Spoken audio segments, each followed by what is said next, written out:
zao mihitsy ianao ny fiainako Jesosy. Ianao no fiainako. Fifaliany fo. Fifaliany fo. Asambarako.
Misy hira anankiray ity a, hira nomeny fanahy masina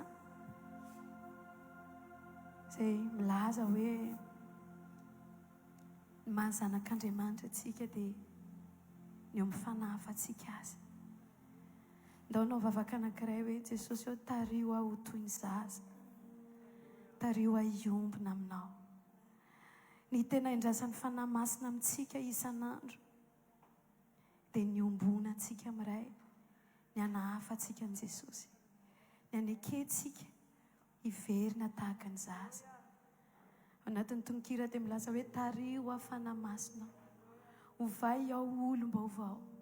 Fianao mahalala izay tsy maintsy maty ao am-poko ao. Tario ao fanahy ho toy ny zaza indray. Tario ao fanahy hiombona amin'ray.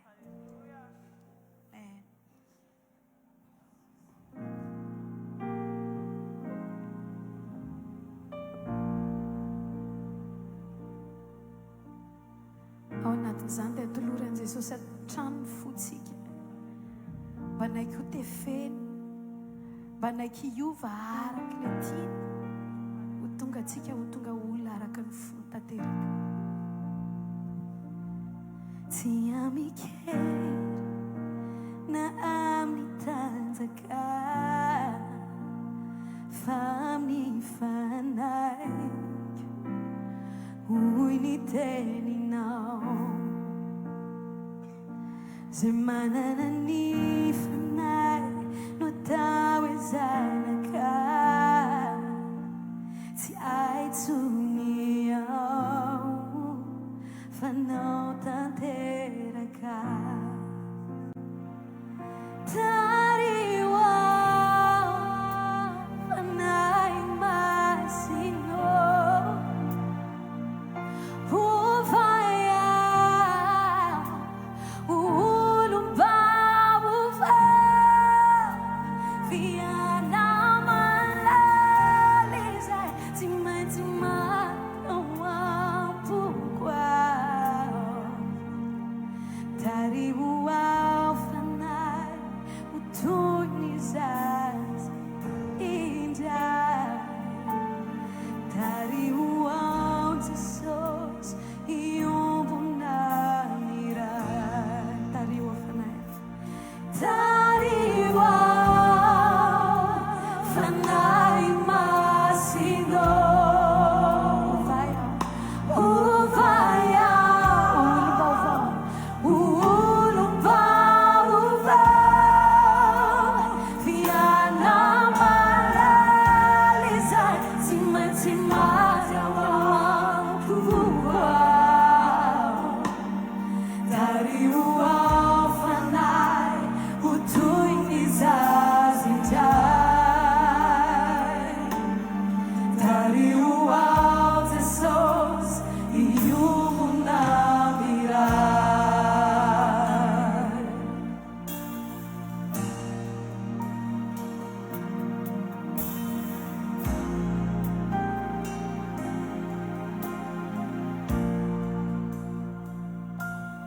Tsy amikery na amin'ny tanjaka, amin'ny fanahy hoy ny teninao. Zay manana ny fanahy no atao hoe zanaka, tsy aitsony ao fanao tanteraka. Tario ao fanahy masino, ovay ao olom-baovao, fianao malala izay tsy maintsy maty ao am-poko ao.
toy ny zaza indray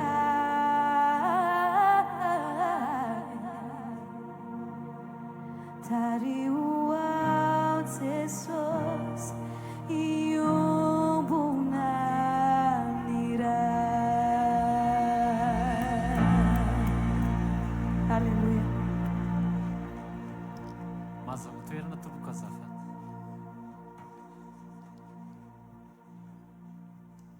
Tonga amin'ny fotoantsika hamerenana voninahitra ny amin'i Jesosy ny amin'izay nataony teo amin'ny fiainantsika. Tahiny Jesosy daholo tompoko androany hamerina voninahitra amin'ny Jesosy. Tena marina tokony efa ela no nijory vavolombelona. Omaly nisy an'ilay lesona antenen'ny pasteur Jao momba ny fisaorana. Dia tamin'ny 2024 zany tsika nomeny nisy temin'ny latsaka hoe tonjobily. Dia izaho manokana moa zany ny zavatra maromaro andrasana tamin'ny fiainana dia hoe tonjobily ty ok fa valy daholo zany reto nendrasana rehetrarehetra reto. Dia nanomboka nefa ny 2025 tena tsy tonjobily izy fa tonga dia problème vao nanomboka ny 2 janvier. Dia kaiky ilay tonjobily tenin'i Jesosy anakay momba ny fiainam-panahiko. Dia tena nisy olana be amin'ny asa, amin'ny tokantrano. Dia nanomboka ny janvier 2025 isaky mampamonjy sekoly dia misy test examen même na mbola vao eo pitoerana eo dia efa misy problème tonga izao indray makary tribonaly taratasy makary dia tamin'izany dia mbola le mieritreritra hoe tonjobily ty dia andao alolo anontany an'ilay olona ny asa moa zany nazako manokana faneraserana amin'olona zany dia misy relation dia misy problème dia manontany ary indray vahaolana amin'izany dia makany aloha dia tsy amiko ilay izy dia amin'ny farany kay Jesosy kay tena miteny mihitsy ny hoe maninona tsy tonga dia aty aminah aloha miconsulte rehefa problème fa mbola manontany olona ihany fa le fiainam-panahinao ange le tonjobily tiako atao dia avy eo dia eny ary Jesosy fa zao manomboko zao Jesosy dia tena iconsulte anao foana fanamasina amin'ny zavatra rehetra atao tsy izay problème mitranga eo. Dia janvier, février, mars, avril, mai tsika zao mbola problème foana ihany fa par contre le problème tena nehoan'i Jesosy hoe tena misy izy par rapport an'le toriteny maly hoe tena mame fisaorana an'i Jesosy foana zany hoe teo izy amin'ny zavatra rehetra.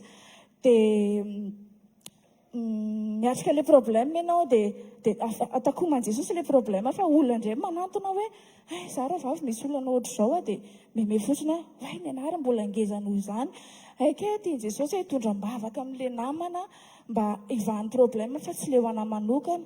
Dia tamin'ny janvier nisy an'le fivadikanana dia présent foana nandritra ny fotoana rehetra. Dia nieritreritra hoe efa amin'ity fivadikana ity zany le problème ke tsy izay ilay izy fa tian'i Jesosy handroso bebe amin'ilay fiombonana aminazy.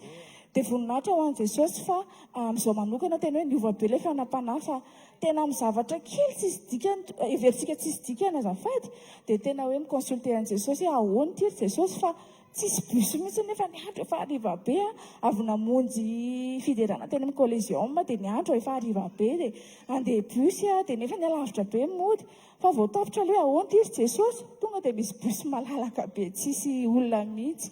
Dia voninahitra ho an'i Jesosy dia tiako amparezana antsika hoe tena zany mihitsy tsika amin'izao fotoana izao kay tena tian'i Jesosy tena androso be amin'ilay fiainam-panahy dia hivanjina anazy amin'ny fotoana rehetra indrindra ao anatin'ny zavatra atrehantsika. Dia voninahitra ho an'i Jesosy rery ihany. Ataontsika tehaka ho an'i Jesosy témoignage manaraka mandroso tompoko.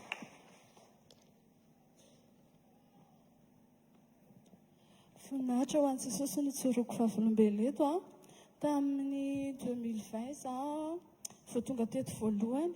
Dia raha tonga teto voalohany dia narary fo be noho ny problème resaka tokantrano asa. Dia izay mivady moa tamin'izany tsy nisy asa fa tamin'ny 2018 izy voaroaka tamin'ny asany dia tamin'izay narary fo be noho n'ilay zay. Dia tonga teto dia vao tonga teto amin'ny varavaran-dria pasteur ihany ny hitako tato fa nareo rehetrarehetra tsisy hitako fa zavatra mazava be manjelanjelatra ny hitako. Dia mipetraka teria dia tena hoe sitrana le foko tena hoe afaka nefa izany tena isaky minitra isaky ny sekondra rehefa ohatra ka hoe varim-bariana ka taitra to dia midobodoboka be io fo io amin'ny alina taitra tampoka dia midobodoboka be io fo io dia faharoa nataon'i Jesosy teto ihany 2024 moa zany taonjopily dia tena napetraka ny tompo tao anatiko hoe angatao izay tianao angatana dia nangatahako tamin'izany hoe Jesosy ameo asa fa tena mafy be le zazatelo ny veloma nefa izay vady tsisy miasa dia avy eo amin'izay teny nandeha fotoana dia nampianarina teto foana dia tena hoe ovain toepo dia tena nanova toepo tena hoe nanaraka ny tenin'i Jesosy hoe ovain toetra le momonina rehefa tsy misy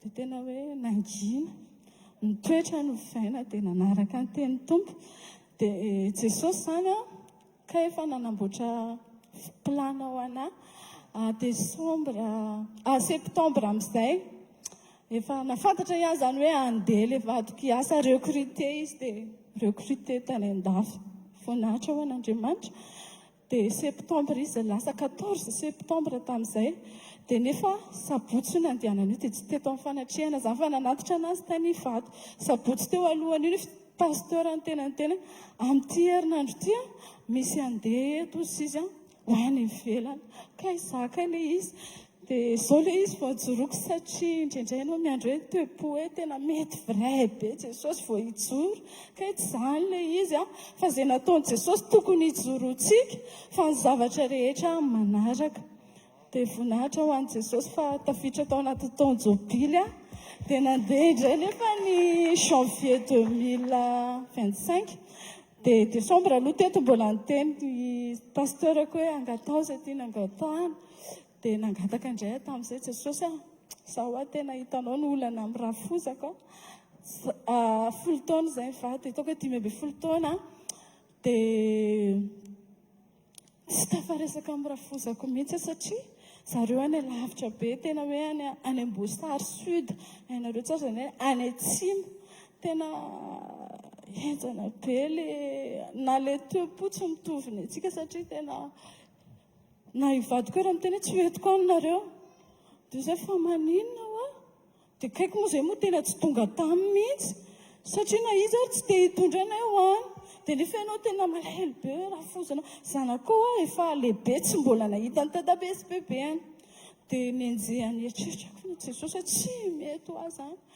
dia na miantso anazy aza tsy dia mana fotoana hitsonana ny ora fozako satria mitady olona hoe mba meo anay papanay fa mba te resaka amina dia aleka lasaka aminy resaka satria mitaditady olona foana dia nefa amin'ny ray aman-dreny Andriamanitra dia aveo ray aman-dreny dia nefa za tena tsy nanao an'izany mihitsy hoe ndeha resaka amin'ny rafozako fa tombo avao tena tsy nanao an'izany dia aveo nefa tamin'ny 2024 teo farany taona nangataka tamin'i Jesosy hoe resaka aminazy mamanay moa fa tena antitra be fa dadanay no sandrisandry kely mamanay tamin'izany dia ndresaka izay sy papa tamin'izay papanay dia ozy ihany tamin'ny papanay papa mifona ho aza fa diso anatreo anareo amin'ny maray aman-dreny zanako izany tokony mba ho isako mihetsika mba hoe manao ao papa manao ao mama izany efa tsy miantso mihitsy dia tafaresaka izay mianaka dia mifona taminy dia tombany be moa izy tamin'izany zanako tsy napoziko ianareo no tena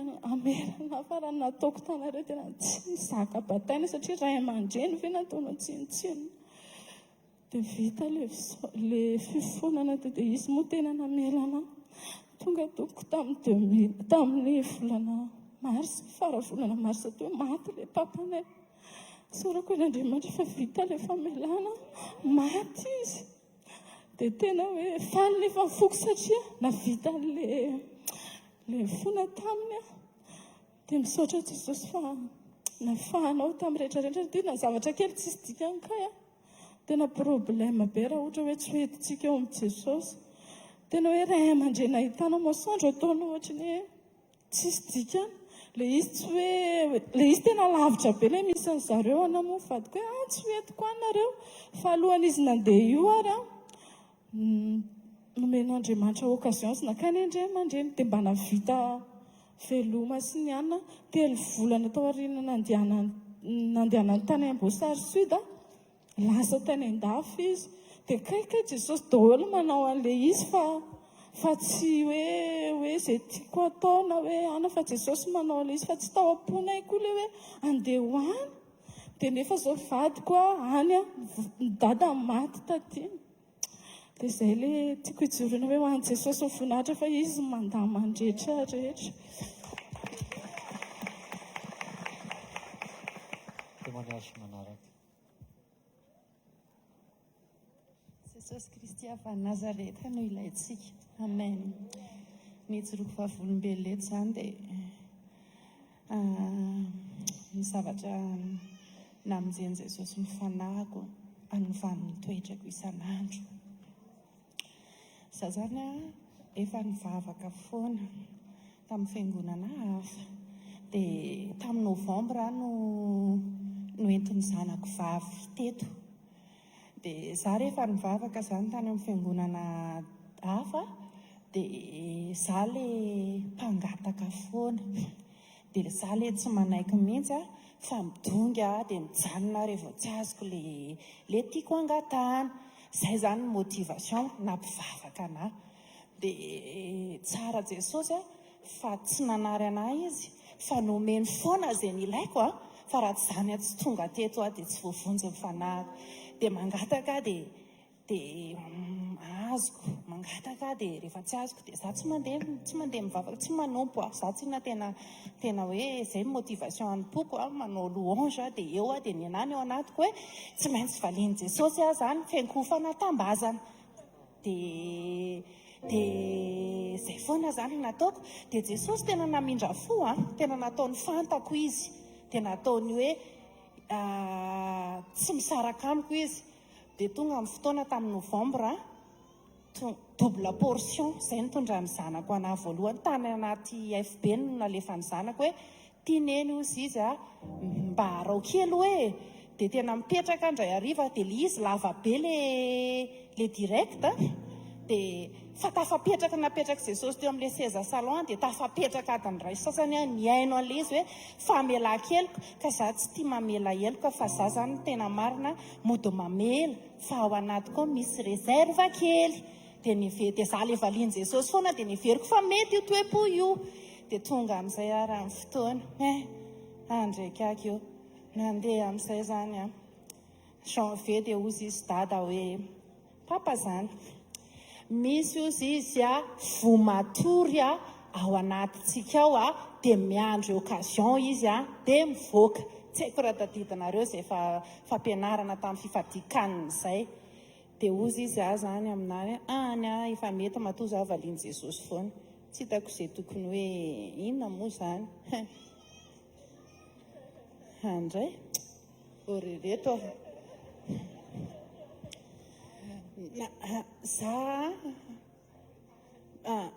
za kay tsy mahay manetry teny fa noho ny zava-rehetra nomeny Jesosy anahy dia mirehare ao anatiko dia tsy miraharaha ny hafa fa ny ao amody miraharaha iverany fa ny ao anatiko tsy miraharaha. Dia za tsy te hitakosokosona amin'olona zany fa mody mitakosina. Tsy fantako mihitsy io toetrako io dia ny anany tamin'izaho le nangataka amin'i Jesosy tomobile hika farany izay ihany ny anany tena tongiko dia nomeny Jesosy anahy tsara mihitsy lisy tamin'ilay fotoana za tsy teto fa tany amin'ny fiangonana nisy anahy.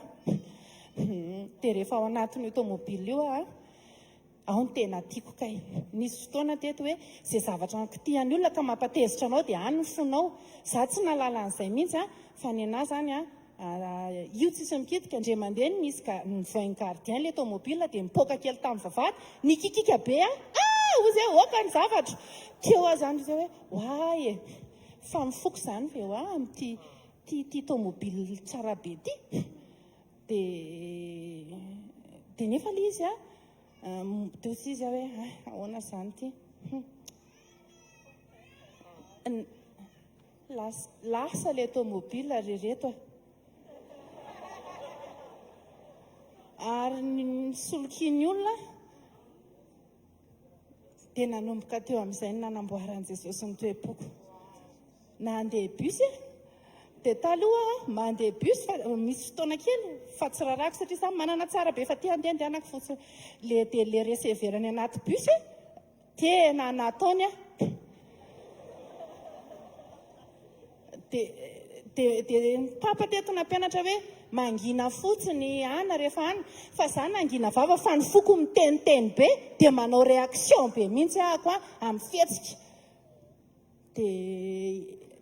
dia ozy izy dia rehefa hiala an'le bus a dia tenen'i Jesosy hoe mamela heloko an'io receveur io ianao dia miteny ianao hoe rehefa miteny izy hoe misy miala etsy a dia mamaly tsara ianao fa tsy atsanganao ny tananao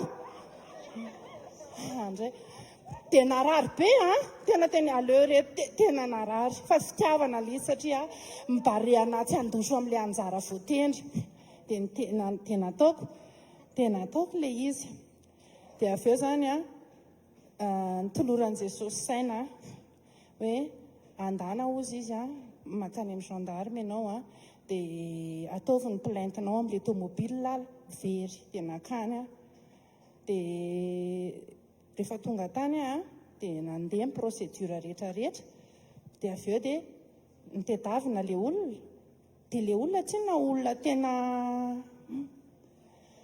dia lasa miandafy izy lasa nitsoky izy dia nahagagana le toe-poko a tenen'i Jesosy hoe ny zavatra napetraka eo am-pelantanako tsy izy very zany tsy hitako zany fa hitako naizanaiza misy an'iny fa ianao mila tsy miankina amin'ireny voaniny ireny zany tsy miankina amin'ireny zavatra tsara be meko anao reny ianao fa za aloha dia iny aroa Jesosy dia iny fa niova le toe-po dia tena testeny Jesosy a mandeha daholo izao rehetrarehetra izao fa lasa mahay manetry tena vaty anaty a tena vaty lasa nanana fitiavana dia rehefa nanana fitiavana dia lasa ontsa n'le olona ny soloky dia lasa nivavaka ho an'le olona ny soloky nahagaga anazy toe-poko izay tena misaotra an'i Jesosy dia rehefa tonga le fotoana dia misy PDG anankiray tamin'ny ray volana nandefa sarina tomobila tsara be dia ozy izy makanisa ty dia meko anao io dia ozy izy hoe ahoana tsara hoe za hoa tsy manambola ividianana an'io fa za lasa n'olona tomobila zay misy kely any sisa hoeto ka nisy kely ambony le izy dia nomeko anazy dia meny Jesosy ana le tomobila dia rehefa mitaingina anazy efa miova ny toe-poko ary tsy miankina amin'le izy fa miverina tsara dia avy eo indray zany a toy dia ahoana zany Jesosy a dia iny nisy niantso indray tamin'ny herinandro allo ozy izy dia izy hoa le olona izay ozy ny maman'le olona ny soloky anao fa omenay ozy le volanao dia nanomboka omaly dia za zany tsy nijoro satria ohatra nitako hoe ohatra menatra hoe nomaly a ozy mantsy Jesosy hoe za tsy hijoro amin'izany dia tantaraiko pastera tamin'ny latsinainy dia avy eo dia tatsy eto izy mantsy amin'ny pastera andana hoa pastera mijoro amin'izany ho anaty izy pastera be dia ay izy izy hoe ahoana zany dia avy eo dia zao manko nosy Jesosy hoe ataoko manao premier paiement le olona dia mijoro ianao ataovy ary aloha dia omaly ariva le zavy mivavaka teto a nanao premier paiement le olona dia teto omaly hoe tsy ampy le fisaorana dia za mihitsy ny tenen'i Jesosy teto omaly satria zavatra ataon'i Jesosy anazy chaque jour et unique ozy izy dia tena misy miracle ara-panasy ara-piainana dia tsy ampy mihitsy zany le fisaorana dia misaotra an'i Jesosy dia misaotra nanovana azy satria za zany fantatro hoe mampahery anareo zany fa zay olona rehetra ny solokin'ny olona misy antony reto a misy toe-po tiany tompo amboarina fa rehefa miova ianao a asiany Jesosy manantona anao iny olona mamerina izay nalainy taminao fa tsisy mandehandeha ho azy fotsiny izany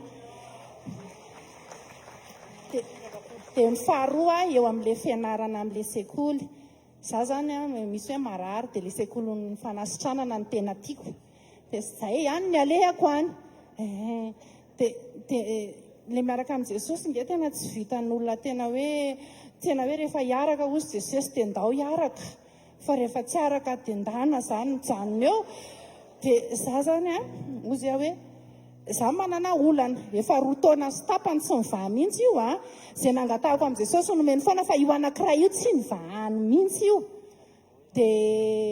de tonga de za le marary ihany nytiako sitrana fa io olana io efa mampiavinavina am' jesosy satria za tsy izy tsony fa tsy fantako zay nahazo anafa ohatra ny lasa lobe any enga tany an-trano de nitotona teo amin'ny super de mijanona de ozy hoe aninona fotsiny any am-piasana fa ndeha ho ato a de rehefa tonga tao a de nampianatra pasteur hoe momba ny toe-po hoe Lea Israely ary Jakob de Lea ozy izy manana toe-po ohatrany hoe tsy misy tsy mankahala zany de meny Jesosy fahasoavana fa ndray ohatrany hoe miavinavina de rehefa nanaraka de ozy maro zany Jesosy de nitafalatsaka tao anatin'ny foko le teny sy fampianarana de nivoaka teo a de tam raika amby folo atoandro tamin'ny tapa-bolana niva le olana roa taona sy tapany tsy miva zay tsy napoziko hoe iva de voninahitra ho an' Jesosy rery any sotra tompo tsika mafy ho an' Jesosy manasan'ny pasteur Bobo dia farany aorinan'izay iaina dia amerina voninahitra ho an' Jesosy matsiaro ilay fijoroana vavolombelona teto Maly resaka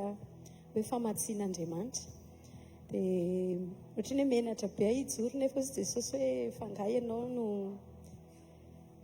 nataoko taminao no ijoroana fa tsy hoe le inona akory matsiaro an'le nisy taona izay nalefan'i Jesosy nanao an'le projet manakoratany an-dafy dia Maly tena nampatsiahivin'i Jesosy nisy fotoana 10 taona lahy zay nanao mission tany an-dafy ny vadiko dia rehefa any moa dia mientanetana be izy raha ndriky mba miaraka amina ty tena zao tena imbeta be izy nentin'i Jesosy tany dia za zany le mihaino fotsiny dia nanao vavaka anankiray ohatrany hoe vavaka tsy tena hoe naverina fa hoe Jesosy za mba maniry hoe amin'ny fomba ahoana re nitondranao anay mivady mba ho any an-dafy ndray androany dia natory tany iny tsy nieritreretina be akory satria tamin'izany vao mijery an'le frais fotsiny ianao dia tonga dia tsy possible dia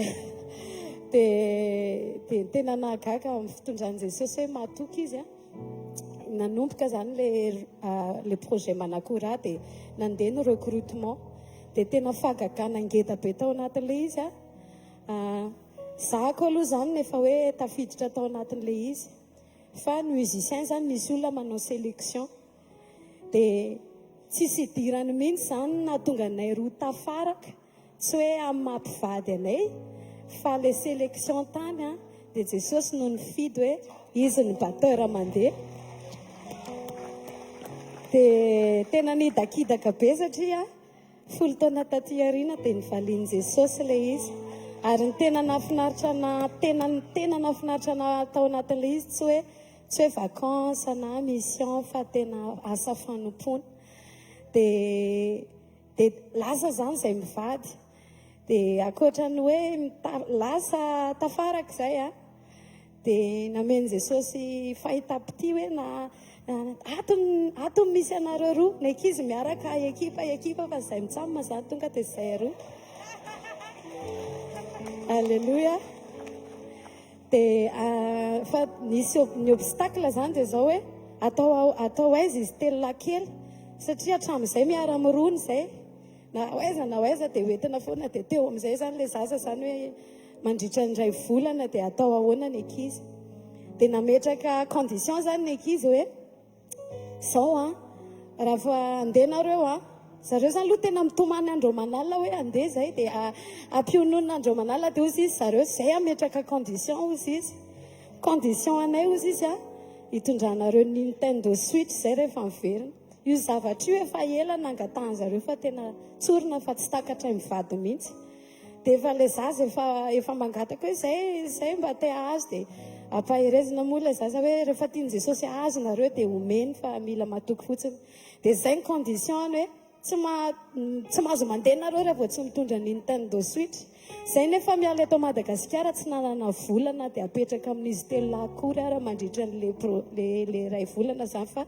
dia napetraka tamin'ny tompo tampinoana tao fotsiny io zavikelinareo io ny neveu anareo zanakareo rehefa dia efa samy ray aman-dreniny dia lasa izay mivady isan'andro le zaza miandry ahoana le Nintendo Switch aloha tsorina fa namidy ara le moto kelinay mavomavo tsy mahazo an'le izy dia rehefa nandeha dia izao a tao amponay izay telo-damo niaraka tany dia hitanareo ilay vao tonga ny andafy zany dia ohatrany hoe mampite hidakidaka be ary fa izay tena nanao voady tamin'i Jesosy izay Jesosy a ohatrany hoe makany Majunga ihany ity ohatrany hoe makany Andraipotsy ity toerana fotsiny samihafa tsy misy hoe mangirangirana be rehefa anafa mitovy ihany fa mba vavaka ny valianao ilay izy dia izao a misy fandaminana satria en groupe dia tena nanginy izay amin'izay hoe tsy mamandeha aloha mipetraka tsy manao an'izao dia tena hoe mifitsaka kely izay tsy nataonay ho an'olona ilay izy a fa tena nataonay ho an'i Jesosy hoe tsy ataonay mampiova mihitsy ny motivation-nay andeha hanompoana iny hoe satria aty andafy izay dia hoe tokony hoe tsy fantatro fa tena hoe tena ohatrany rally rehetrarehetra ihany ity dia zay programma dia arahana aloha dia tao anatin'izay dia miantso foana ny ankizy zany efa azy ve ilay kado anay isan'andro fa ampijery izay mivady hoe Jesosy matytsika androandro vao tonga isan'andro dia tsisy bonjour tsony fa efa azy ve ilay nintandoanay dia nentina teo amin'ny tompo moa ilay izy dia nampahery ilay zanako zany izao a izay ilay toe-po ianarantsika foana Jesosy malala rehefa masoanareo dia ozy izy ilay lamatoako hoe manao baolina moa ilay lamatoa mama raha ohatra zany ka tsy azo ary ilay Nintendo Switch dia tondray aho zany na dia godasy ray arany godasy ray tsy maninona fa fambazay mba tena faniriako raha ohatra tena tsy mety mihitsy lasa indray zay nijery vidina godasy tsy tagnatay indray ilay vidina godasy dia eo amin'izay Jesosy ilay miditra ansehatra hoe izy ny Jehovah moa misy zava-mahagaga izay tsy hainy atao va ny tao anatiko hoe Jesosy eo voandalana ilaiko a tsy hoe feno valiziko fa ny zavatra tiako Jesosy hoentina mody dia hoe ny asa ianao a dia tena natateraka ny mission anao izay a dia namonjy ianao tamin'ny alalanay na dia olona anankiray zay foana no nasesika Jesosy a dia izay dia rehefa nandeha moa dia nandeha ny asan'Andriamanitra dia misy olona nahagaga zany tao anatin'ilay izy olona zany tsy mahafantatra hoe za zany ny hafa fatany daholo fa za tsy fatany dia rehefa nandeha moa nandeha ny hira dia tao anatin'izay miandry anao ony izy zany nivanginy Jesosy dia nitenen'i Jesosy hoe olona efa miverin-dalana be io olona io a ary olona misy cancer ny vadiny a korotana tanteraka ny tokantrano dia rehefa tao anatin'ilay hira zany dia tenen'i Jesosy ony izy hoe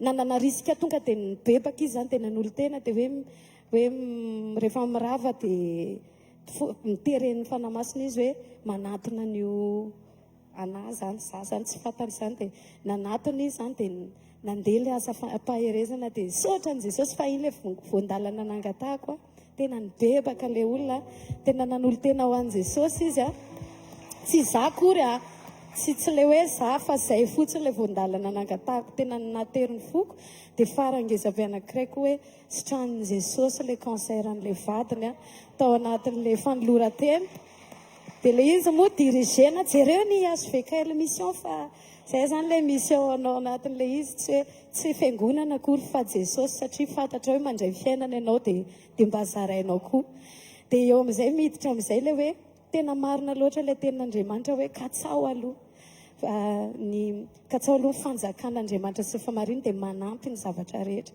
amin'ny fotoana tsy ampozinay a dia misy miantso izay efa divadiva ody io a dia efa mitety an'ilay Nintendo Switch any aloha mijery an'ilay occasion reny makary amin'ny anana dia mbola ohatra tsy poince avy eo dia izay tena dia avy eo dia nisy niantso a dia nahita fity dia nisy nanome valopy izay mivady dia ozy izy ilay olona mantsana ty a tondranareo zavatra ho an'ny ankizy tsisy hoe mipitika ty zany ilay izy fa ho an'ilay ankizy dia sikafana ilay valopy ozy nareo a vidina Nintendo Switch vaovao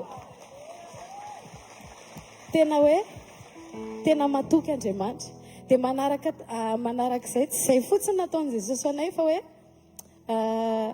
le resaka godasy zany dia enin'olona misy maheno zany zay miresaka hoe godasy zao dia fangany zanakareo manao baolina dia hoe manao baolina izy dia firy ny pointurany dia firy dia izao ny pointurany andraso izy izy fa misy godasy beda be mihitsy ny ao amin'izay pointure izay dia safidio fa ana fa zanaka mpanao coach le tompon'le godasy dia tena hafaliana nahazo godasy ray arona be ray ny nangatahana dia godasy ray arona nentina nody mbola nisy ny zaraina tamin'olona manodidina dia tiako hijoroana vavolombelona amintsika hoe misy nofinofo misy zavatra angatahantsika amin'Andriamanitra tena tsy natao hiatehatra moyentsika za tena lasa mahafaly anany mahita hoe tsy misy ninina ao anaty poketrako za zany le olona tsy afaka kely reny foana ohatra ny jerenatra mba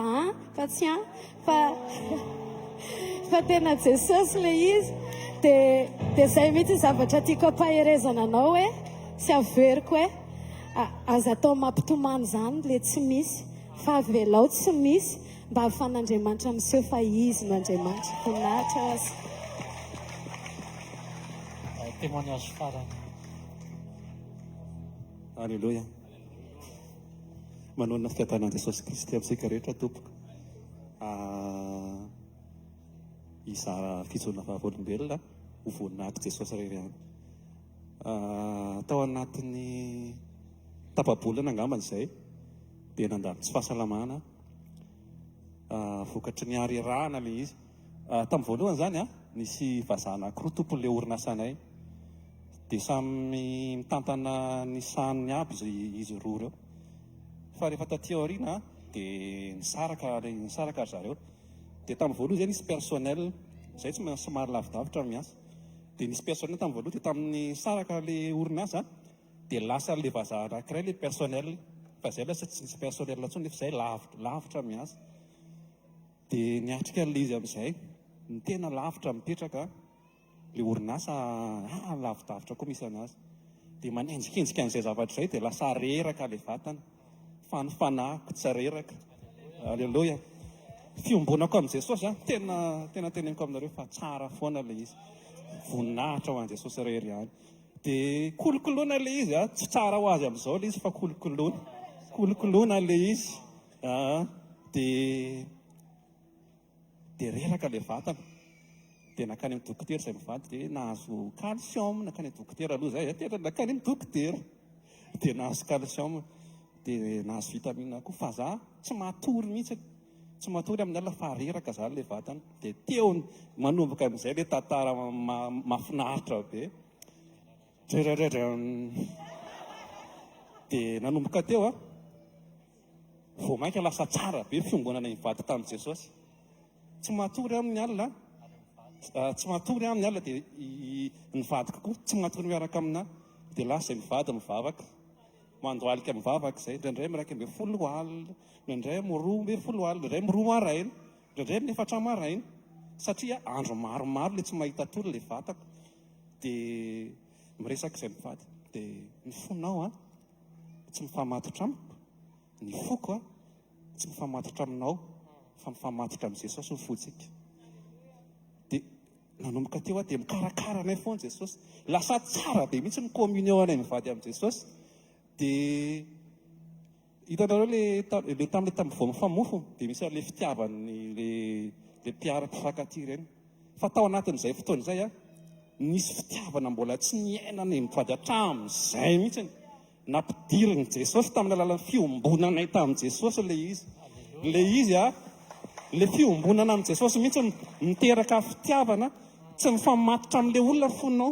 fa mifamatotra an' Jesosy dia le fitiavan'i Jesosy misy loharano velona miboiboka ao dia lasa misy fitiavana tsy tsapanao hatramin'izay ny ainanao dia amboarin'i Jesosy foana le amboarin'i Jesosy foana dia omaly hariva tena somary reraka tamin'ny hariva somary mbola reraka omaly hariva dia eo ambony fandriana dia Jesosy tena reraka be amin'izany tsy maninona lesy dada raha mity alina ty nalainao tsy maninona zany fa raha-pitso koa tsy maninona fa raha-pitso mbola maraka mideranao zany raha mbola omenao fotoana raha-pitso dia ny fo maraina tonga dia eniko tsisy hitanao le teatory be re mantsy ohatry ny teatory be zany ny vatanao manontolo fa vao mifo maraina tonga dia niala daholo le ty atory rehetrarehetra dia vao nitsanga dia tonga dia nandiby mihitsy hoe io ary le izy ry jesosy fa mbola raikitra indray aloha ty zany a anome voninahitra anao a dia niafatra anatin'le izy a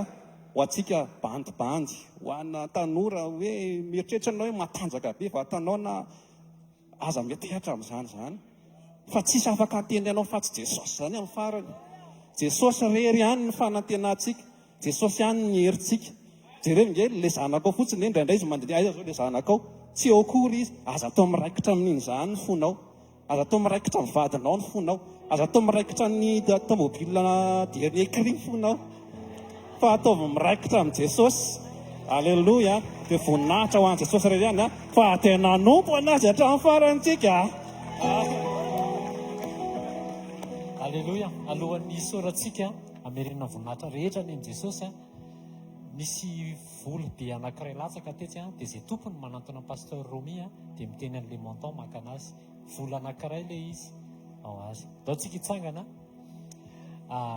tsisy very zany eto amin'ny fanatrehan'Andriamanitra e tsisy very zany dao tsika hitsangana dia amerina ny voninahitra ny Jesosy Jesosy ny ilayntsika isory izy fa izy ny manamboatra izy ny mamaly vavaka na ao anatin'ny tsy fataterahana ara dia mamindra fo izy mamaly vavaka izy mba hitaritany atsika amin'ny fitiavany mandrakariva mba ho tonga eo amin'ny fotoana eo amin'ny fanatrehany mba ahafahany manamboatra atsika manamboatra ny toepo hifanaraka amin'ny toepony isory izy fa tsara eo amin'ny fiainantsika tsirairay avy ray amin'ny anaran'i Jesosy a mankasitraka misaotra anao misaotra ny amin'ny fitiavanao misaotra Jesosy a fa ianao ny loharano tsara indrindra ho anay tsy manana zavatra hafa ifantohana izay akoatra anao ireriany ianao no ilainay ianao ny sosa ny fahatsarana rehetra eo amin'ny fiainanay ary ianao ihany koa ny manamboatra anay ho tanteraka tahaka anao Jesosy a mila anao ny fiainanay mila anao ny fiainanay rehetra dia eto izay dia mamerina ny voninahitra any aminao ny amin'ny fahatsarana rehetra izay hitantaratra eto amin'ny fiainanay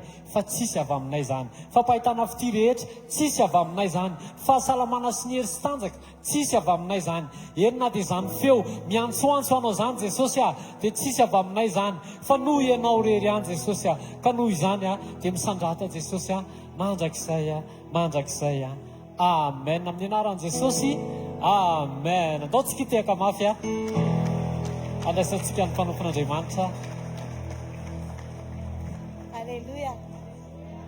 Faly miarabantsika amin'ny anaran'ny tompo a dia faly be indray tafahoana amintsika androany dia kozy izy fanily teo hoe hisorana foana izay andro omeny Jesosy satria tsy fantatra na maraina na atoandro na firy izy ny tonga dia rehefa omeny andro tsika dia hifalitsika foana hoe misaotra Jesosy fa tonga indray ny androany dia inona indray zao ny raha tsika sianao miaraka raha mbola tsy tonga ianao dia mety foana amen dia raha tonga moa ianao dia anindray miona dia tiako tsika tena anana an'izany fiainana izany hoe isan'andro dia tena hoe mifaly foana eo anatrehan'Andriamanitra hoe wow maraina indray iona amin'ilay olona mahafinaritra be rendray zao androany dia ohatr'izany fitondrana amin'ny fiainana fa tsy hoe tsisy loka ve eny e dia masahotoerana betsaka ny zavatra mandalo amin'ny fiainana raha jerena be da be mihitsy dia indraindray tsy te hisotra zany ohatrany hoe tsy te hisotra ianao ohatrany hoe inona foana indraindray no avy mivavaka nefa tonga dia marary misy zavatra be dia be ohatr'izany ohatrany hoe tsy te hisorana fa rehefa miaraka amin'ny tompo ianao a dia ohatrany tsy ampozy izy taty teo tsy ampy fisorana indraindray ianao rehefa tena manana an'ilay firaisana tanteraka amin'Andriamanitra dia ohatrany tsy hainao zany hoe nisy zavatra tsy vita zany fa ohatrany hoe efa mivitainy Jesosy daholo ny zavatra rehetrarehetra dia tena hoe tsy ampy tokoa ilay fisaorana amen tiako tsika tena anana an'izany fiainam-pisaorana izany isan'andro raha hiresaka tsika hoe akaiky moa zany hoe rapitso ny fetiny reny a dia mahikasika hiresaka kely tsika momba neny dia sady miraba an'izay neny rehetrarehetra tonga eto moa zany a dia tena hoe manonona ny fahatsaràn'Andriamanitra amin'ireny rehetrarehetra satria tady tsara fa ao atokantrano ao a rehefa tsy ao ny neny a dia tena misy fahabangana be ao dia tena hoe sarobidy be zany hoe manana neny zany sarobidy be zany hoe mbola io neny a io maman tsy haiko izay fiteninao anazy fa fa tena hoe mila ho tsapatsika izany ho antsika zanaka dia tena hoe araraoty ny fotoana izay mbola hanomezan'Andriamanitra atsika zany reny zany. Nendray manko ny reny, nendray masika, nendray rehefa makao amin'eny aloha dia tsy afa-po ao dia avy eo makany amin'ny dada indray, satria ao amin'eny matetika tsy mahafa-po ny valiny fa any amin'ny dada, izany hoe mety hoe indraindray ohatr'izay ilay izy, fa tiako tsapatsika hoe sarobidy be izany hoe manana reny izany. Dia te hisarika ny sain'ny tanora tena hoe anaja tanteraka izany hoe ray aman-dreny izany. Ny ray aman-dreny dia fanaja, tsy hoe ho kitakitaina na atao ohatrany hoe amin'ny fotoana izay iainany rahany aminao dia tokony ho feno fifaliana foana izy. Ka rehefa ho avy ny andro izay antsoiny Jesosy na andro isarano hoe misaraka izao andeha hanambady, rehefa manambady ianao dia tsy ao an-tranon'ny dada sy neny intsony fa efa any amin'izay. Dia amin'izay fotoan'izay tsisy nenina hoe way tena tia mihitsy ilay nataoko aneny iny, tia ilay nataoko tamin'ny dada iny. Dia reny rehetrarehetra reny foanana dia mbola tsy manana tokantrano, fa izay zavatra tsara rehetrarehetra dia afafy ao anatin'izany tokantrano izany daholo rehefa ao amin'ny ray aman-dreny. Amen. Dia izay teny izay mba tiako ho atsipy amin'ny tanora. Ozy izy ny baiboly izay hoe nareo zanaka ozy izy maninona manajany ray sy ny reninareo mba haninona ho lavandro iainana. Jereo tsara fa maninona ny faela velona no araikitran'Andriamanitra ny fanajana ray aman-dreny, satria izay ny hitan'Andriamanitra fa mety ny zanaka tsy mpanaja ray aman-dreny izany dia indraindray izy reraka eny am-pandehanana eny fa hita sao dia izay mahatonga le asa tsy mivaly, le tsy mamokatra mihitsy, le tsy mety mahazo vady, le hitanareo le tsy be dia be, indraindray tsy dia voly loatra nomena tsiny zareo fa reraka mihitsy hoe izay nge efa tsy mikasika an'ireo tsony fa mbola izay ihany nomeny ny daka. Efa tsy dia voly le izy fa efa itsika mihitsy manohatra an'Andriamanitra, satria tenin'Andriamanitra le izy hoe nareo zanaka ozy izy manaja ny ray sy reninareo mba haninona ho lavandro iainana.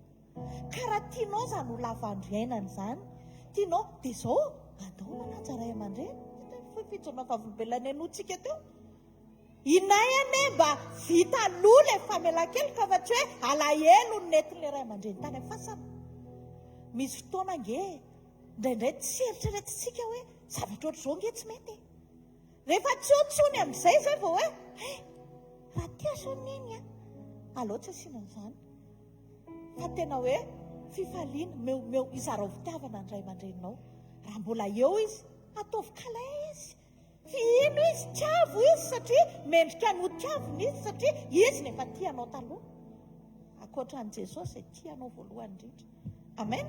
Mino fa ny ampita tany am-pon'ny zanaka izay teny izay mba izy andiniantsika tena hoe maninona tokoa moa izaho ny tokony tsy hanaja n'ireo ray aman-dreny, ireo neny rehefa maty ohatra, rehefa tsy haiko nareo raha mandika izany fa rehefa eny amin'ny Facebook eny dia soratana daholo dia mamy rehetrarehetra tsy le anina rehetra, nefa tamin'ny fahavelomaneny na idada tsy nahazo an'izany. Tanareo ay izany itsika manam-pitiavana manana an'izany fitiavana ray aman-dreny izany, fa izao getsainy devoly ny fonao dia anohatra n'ilay anjara voatendrinao rapitso dia ampianarina ianao tsy hanaja ray aman-dreny mba tsy ho tafepitany amin'ilay anjara voatendry. Nefa ao anatinao misy fitiavana, rehefa misy olona lasa ary indray hitantsika rehetrarehetra izany soratany eo daholo neny malalako izany tsoiko, soratanao daholo tena teny ay tena manam-pitiavana ka itsika. Fa rehefa tsy otsony le olona vao atao izay zavatra izay, fa rehefa eo le olona dia atao izay zavatra izay. Amen. Raha hiresaka rentsika androany dia misaotra an'i Jesosy izy hoe nisy neny androany dia akasitraka an'i Jesosy ny amin'ny fisiany izany neny izany, satria sarobidy be ny fananana an'izany. Zavatra rehetrarehetra dia jereo tsara fa na Andriamanitra azy dia nifidy neny izy hitondra an'i Jesosy. Tsy niasa rery Andriamanitra fa natsony neny hitondra an'i Jesosy hitondra an'ilay fanavotana ao antsika. ka raha vao misaina neny ianao dia fanavotana foana ny ao anatiny. Amen. Ohatra zao hoe Maria renin Jesosy a, mendrika natao hoe reny izy satria nanana n'ilay le fondreny. Ny fondreny dia zao hoe tsy mora tezitra, tsy tonga dia mandatsa na tonga dia tanareo zao Maria rehefa misaina mieritreretina tahaka ny vehivavy janga tamin'ny voalohany nefa tsy tonga dia nitabataba. Fa indraindray ny reny a vao nateny diritra kely ara dia efa tsy maintsy a tabataba. Dia hiteny amintsika neny tsika hoe andao tsika hianatra anana n'izany hoe fondreny zany. Jereo tsara Maria dia nanana izy tsy mora toana. Betsaka ny zavatra nylalaovan'io Maria io fa izy nefa tena tsy mora toana mihitsiny. Rehefa nytenen'i Jesosy izy zao hoe mifaninana koa moa dia zao ny olona tsy mora toana dia mahay mandray nofo sy ny fanahy. Tonga dia takatry Maria hoe ara-panahy ny zavatra miseho zany. Dia ozy izy mantsa ilay mpanompo hoe ataovy izay asena ataonareo fa tsy hoe zaza ratsy taiza. Le fondreny ohatry ny ahoana moa zany tena fondreny zany. Ny fondreny dia mivavaka isan'andro an'ireo zanany, mandohalika mitondra an'ireo zazy ireo anatrehan'Andriamanitra. Tsy mora mitaraina na hoe vesarana be. Jereo zao Maria tena hitan'Andriamanitra hoe aty tena mety atao reny mihitsy ty renin Jesosy ty satria rehefa nandeha aloha dia zao Jesosy no mipetraka aloha tao anatin'ny kibony mieritreretina tahaka amin'ny vehivavy janga. Izy nefa tsy niteny dia zavy izany dia atao ohatran'ny vehivavy janga dia hiteraka tsy manambady. Fa mora manaiky. Zay mihitsy ny zavatra ho antsika vehivavy ihany koa hoe nareo vehivavy ozy izy dia maninona manaiky. Dia be dia be moa vehivavy manohitra ty amiko hoe dia anaiky foana ve amin'ilay fotoana ohatr' izao. Dia indraindray tsy mamalo ozy zay eny efa kio ny baiboly neny a. Amen. Jereo tsara Maria hatreny am-piandohana vao mipetraka tao anatin'ny kibony ny zaza dia efa nanaiky izy. Tonga izy dia nanaiky. Toy izy Andriamanitra hoe mendrika antsoina hoe neny ty. Mendrika satria afaka ho fitaovana tsara eo am-pelatanan'Andriamanitra hitondra an' Jesosy any amin'ny plasy tokony isy anazy. Tsy fitaovana nanohatra an' Jesosy mihitsy ny Maria fa nanohana azy tamin'ny fanompoana rehetra izay nataony. Rehefa niteny Jesosy a miakatrakatra amin'ny feo maninona koa zasy ianao fa zao tsy Maria mihitsy ny teny hoe mpamina ny sandoka ianao. Fa i Maria dia nanohana nanampy an'io zanany io mba ho tonga any amin'ilay zavatra nitendren'Andriamanitra atafavoaka anazy. Dia hiteny antsika neny a mety mandalo zava-tsarotra tsika ao an-trano reny koa fa zao andao hoentina mbavaka e, andao trotrona mbavaka e, andao ho hita le fondreny ao anatintsika izay tena hoe le any anaty. Betsaka ny zavatra mavesatra ao an-tokantrano ao, betsaka ny zavatra tsy zaka ao indraindray tena mitondra aretina ho anao mihitsy aza le izy dia ianao ve dia hiteny hoe no zanako ny nakarary a. Tsy teny an'izany ianao hoe Jesosy amboaro ny foko azaka ny fitondranao. Amen. Fo mandefitra Maria io dia manana an'izany mandefitra. Tsy afaka andeha ilazany amin'izay ametrapetraka azy fa mametraka ny adiny eo am-pelatanan'Andriamanitra. Rehefa ozy izy Maria hoe rehefa Andriamanitra no niteny fa hitoejaza hitondra an' Jesosy dia zao izy manatanteraka ny ambiny. Ary tena marina tamin'ny Maria izany satria i Jesosy ny fanahy masina ihany no niteny tamin'i Josefa hoe tsy mahazo miala amin'ny Maria fa miverina ry. Tanareo eo amin'ny fiainana izany a indraindray tsika ihany ny sarotra. Tsika ny sarotra satria izao rehefa apetraka tsika amin'Andriamanitra ny ady a, rehefa manatanteraka an'izay tatavin'Andriamanitra tsika dia jereo fa Andriamanitra miady. Eny tsika tao ny vavolombelona teo toe-po nandefitra tamin'ny resevera vera olona dia miverina ny fiara vera. Tsy haiko hoe inona izao ny idiran'izany amin'izany. Raha mandinika ianao mba manaova hoe calcul. Tsy hoe nampiasa voly izy aloha ahodina dia miverina le izy. Izay fomba ny tany. Andao izany ianao iketrika be indray dia sana indray dia avy eo miverina ny teo aloha. Fa sady miverina ny teo aloha nahazo vaovao hafa indray. Amen. Dia tena hoe tsy resaka izany no tiako tenenina eto fa ohatrohatr'izany ny fahaiza-manaon'Andriamanitra. ianao no tedaviny anetry tena dia omeny anao ny zavatra rehetrarehetra. Amen. Ianao no tedaviny anaiky anova ny toeponao dia noavinao mikarakarainy. Itsika indraindray ny sarotra. Ozy izy Maria, tsy anjarako ny andresy lahatra ny Josefa, tsy anjarako ny teny hoe ahoana ny evin'izany, za ve avelao any fa rehefa izy no miteny dia alao izy nanatanteraka. Vitany reny manana an'izany fisainana izany. Ozy izy le reny Maria teto hoe amen. Izay fotsiny nataony, izy sy niteny betsaka, zao zavatra hitranga. Dia ozy izy hoe amen, ho tanteraka amiko izany. Fa tsy hoe esao dia voly aho fa ihany izany. Indraindray rehefa misy zavatra mandalo sedritsika, aza tonga dia maika mandroaka dia voly aloha. Fa tonga dia jerevo ny fanandrify aminao. Mety amiko ve izany teo? Inona ny nataoko na tonga n'ity zavatra tena miakatra be? Inona ny matezitra azy? Inona ny mahasorena azy? Fa sao dia mba diso mihoatra loatra ny teniteneko. Amen. Maria dia tena hoe nandeha teo tena nakasitrahana Andriamanitra izy, dia izay no natonga n'Andriamanitra mifidy azy. Nefa za mahita Maria be dehibe eto. Amen. Afaka miara-miasa amin'Andriamanitra tsika, afaka ampiasain'Andriamanitra tsika, anafaka na dia miakona tsika fotsiny ary. Fotsiny ozy izy satria firenena ny andrasan'Andriamanitra amintsika ny olona rehetrarehetra. Raha ijerinay tsika Maria Magdalena dia be fitiavana. Izy izao ianao hoe Maria Magdalena indray satria vehivavy androany reny. Ao amin'ny Luka 7:7-7 toy ny ten'Andriamanitra hoe ary amin'izany dia lazaiko aminao voavela ny elombe fa be fitiavana izy. Fa izay voavela tamin'ny kely dia kely fitiavana. Jereo tsara.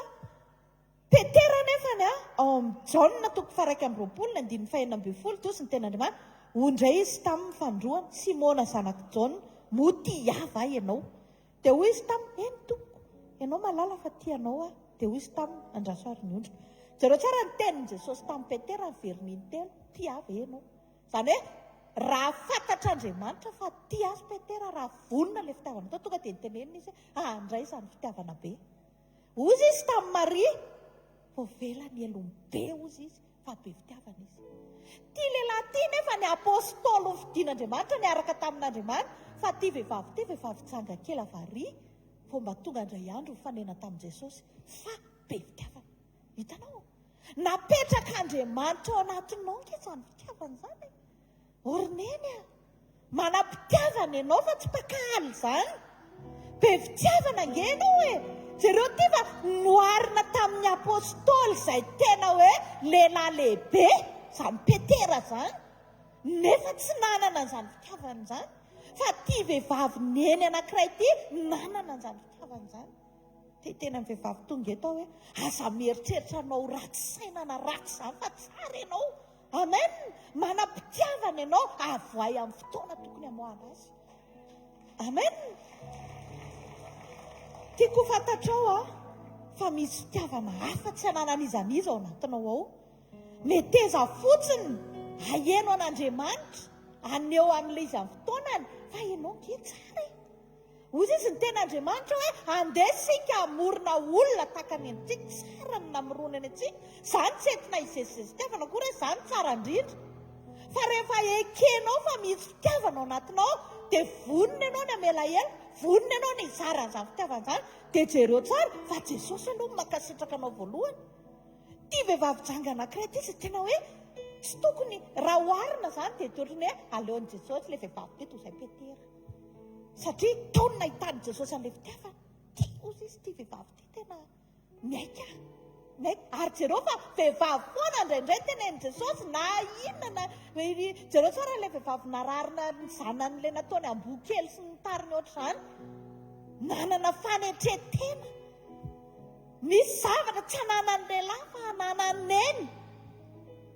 Dia izao meteza moka an'izany eo amin'ny fiainana. Meteza hizaran'izany fitiavana izany eo anatin'ny tokantrano. Amin'ny zanaka, atsy amin'izay tianao ihany, fa atsy amin'ny tenanao ihany. Fa amin'ny rehetrarehetra satria manana an'izany tsika. Ary maninona moa rehefa nadinika alina hoe naninona tsy ny lehilahy nasena lehilahy kay tokony hizara fitiavana satria zay fa ny lehilahy no nasain'Andriamanitra hoe nareo lehilahy tiava ny vadinareo fa ny vehivavy efa disponible ao za mitiavany izany aza manaiky sy mba hany devoly fotsiny ny lehilahy manana an'izany hoe na mipetraka Jesosy hoe nareo lehilahy tiava ny vadinareo mipio fitiavana satria indraindray tsy tia fa ny vehivavy tsy tenenina an'izay fa efa manana an'izay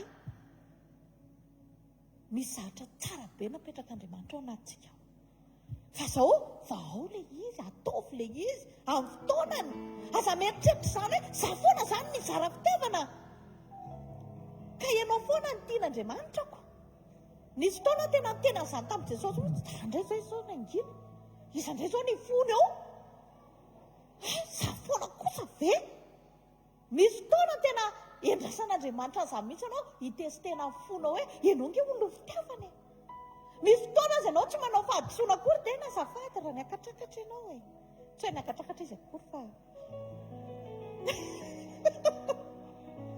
amen fa tiako tenenanao hoe dia reo tsara izany Maria Magdalena zany a olona tena nyreharehan'i Jesosy hoe nareo vina ozy nitoriana filazaony tsara dia tsy maintsy tantaraina ny tantaran'ity vehivavy ity tsy hoe izy name fa izy be fitiavana karaha tianao Andriamanitra irehareny aminao dia ndao hiaina amin'izany fitiavana izany esory ny fahakalana fa reny ane mahafaty ny fitiavana ny fahavalo ny fitiavana dia fahakalana raha mbola mahatsapy ianao hoe misy olona tsy tianao io nge tsy mifidina ny vadinao na zanakory tena tsy tianao maizina mihitsy nandray rehefa manao an'le tsy tianao reny asany devoly izany renanao tena tsy tahijery mihitsy anao na zanakory nandray rehefa le mamaly valy anao reny na salasala izany kanefa tsy izay le izy fa misy karazam-pitiavana mila ampiasaina amin'ny fotoana rehetrarehetra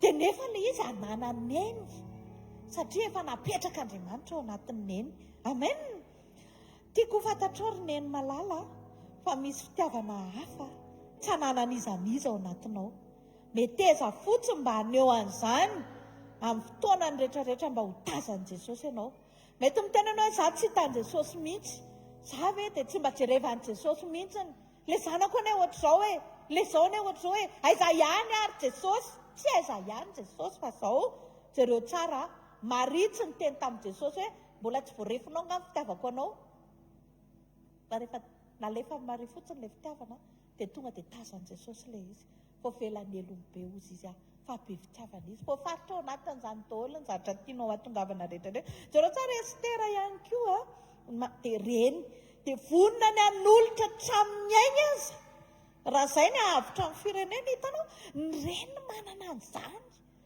misakra tena hoe alefaso fa raha izay ny tenin'Andriamanitra raha izay ny mety dia andeha raha ho vaky ary dia ataoko izany manana an'izany force izany ianao fa mitsangana amin'izay amen tsy mitsangana eto aloha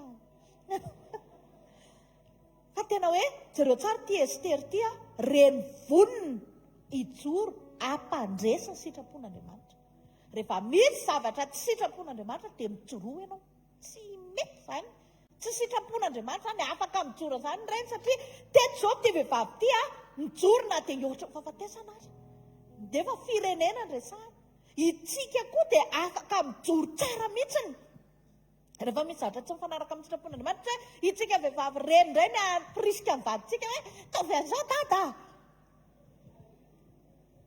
lehilahy manko indray ohatra malemy izay rehefa vehivavy satria misy force ao dia aza ampiasaina amin'ny faratsiana le force fa tena apetrao amin'ny sitrapon'Andriamanitra indraindray misy lehilahy indraindray tena mijamy foana moa firesaka le lehilahy iny eny malemy fa le vady tena aloha fateny amin'izay zany teny zany masosotra mihitsy miano an'izany le lehilahy iny eny tena tsara saina be tena mety fa le vadiny kosa aloha dia indraindray rehefa eo le lehilahy dia miresaka be le olona fa rehefa eo vadiny dia mody misy zavatra tsy milamina ao okitsika tsy ho zany ameo liberté tsara mivadinao iteny ny heviny fa tsy hoe tonga dia tsy aingohana rehefa eo mason'olona dia lasa mikaikona amin'izay rehefa tonga tsy afaka miteny tsoa satria sao voatsaingoko eo indray tanao misy force ao misy force ao amin'ny vehivavy ao misy ao fa indraindray le izy ampiasainy devoly amin'ny ratsy neny Estera zao tena enjana be le force tany anatiny tany napetraka Andriamanitra tao anatiny tao tena hoe vonona mpandresana na tsy amin'ny fotoana tokony andehanany eo areo izy dia ndao fa hitsangana alefa tonga dia nangina ny vatiny satria tonga dia nitsangana le force be an'Andriamanitra ka no ianao raha vao mitsangana amin'ny sitrapon'Andriamanitra dia zao tsangana koa Andriamanitra miara-mitsangana aminao amin'ny sitrapon'Andriamanitra ho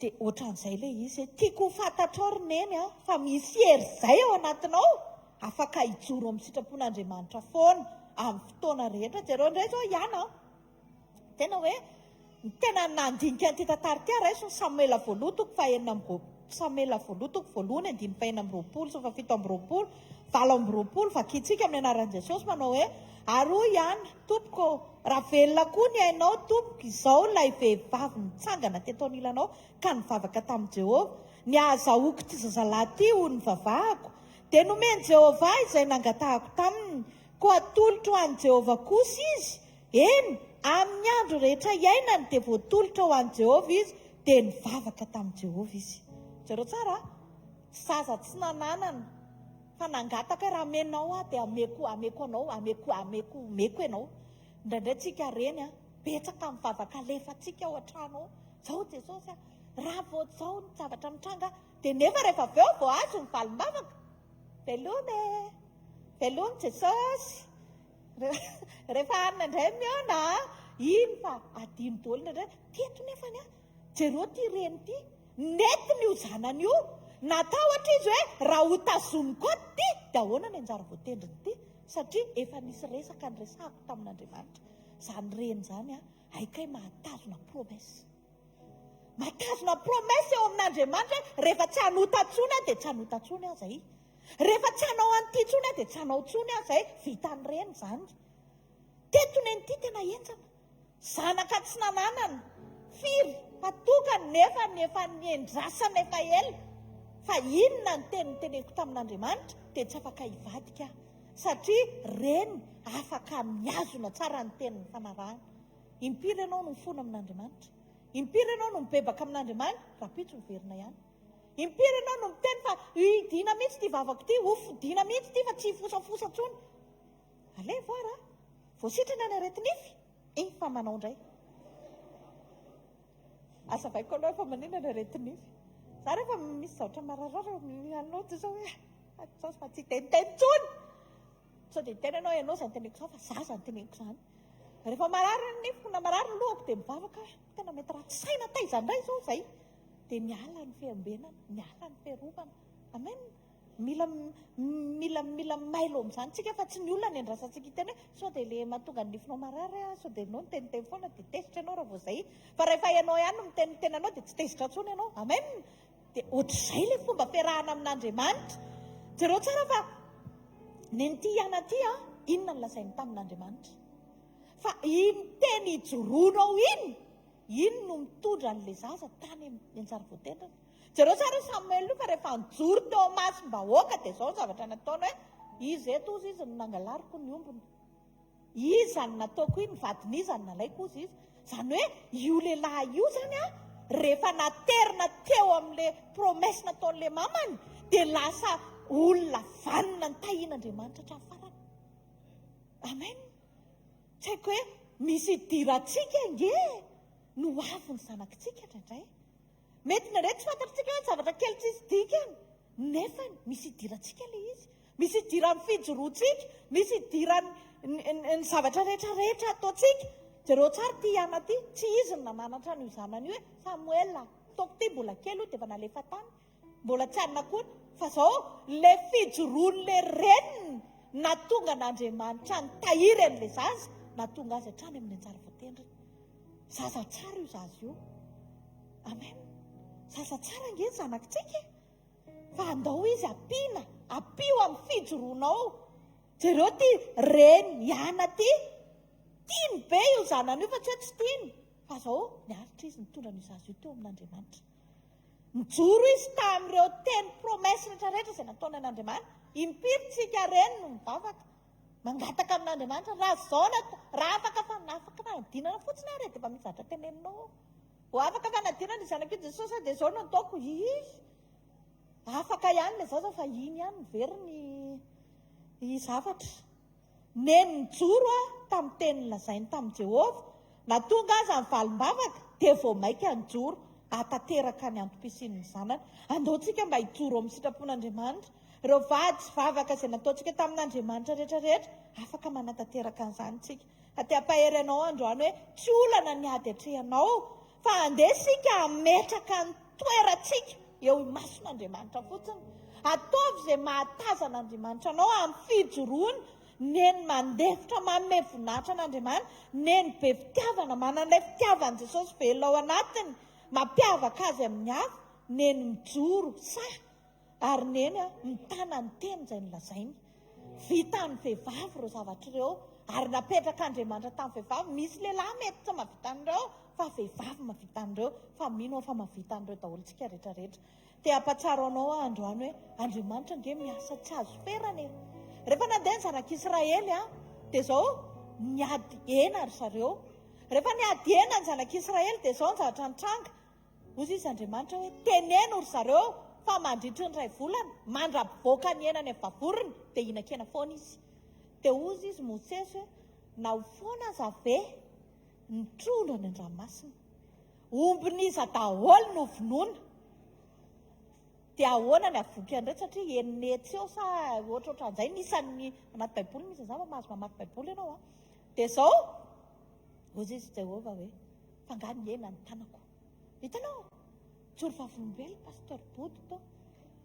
zavatra tsy nieritreretina ndraindray nge-tsika mieritreritra hoe atreto ny vita an'ity ity vita an'ity fa ho an'ny olona mijoro amin'ny sitrapon'Andriamanitra mahavita zavatra tsy azonao koa tian'Andriamanitra tonga dia miala ny amin'ny masina calcule anao zao tonga dia tsy voarefy izany hoe olona eninalina enetsy hinana ena mandra-paleo ny ray volana aloha iny tsy miala dia mandra-paleo an'ny zareo mivoaka ny vavorona ozy izy dia hinana foana ry zareo dia ndeha nikady maolona dia hoe tsy possible izany nefa n'izay tsy possible izay rery ny teny tsisy ao anaty baiboly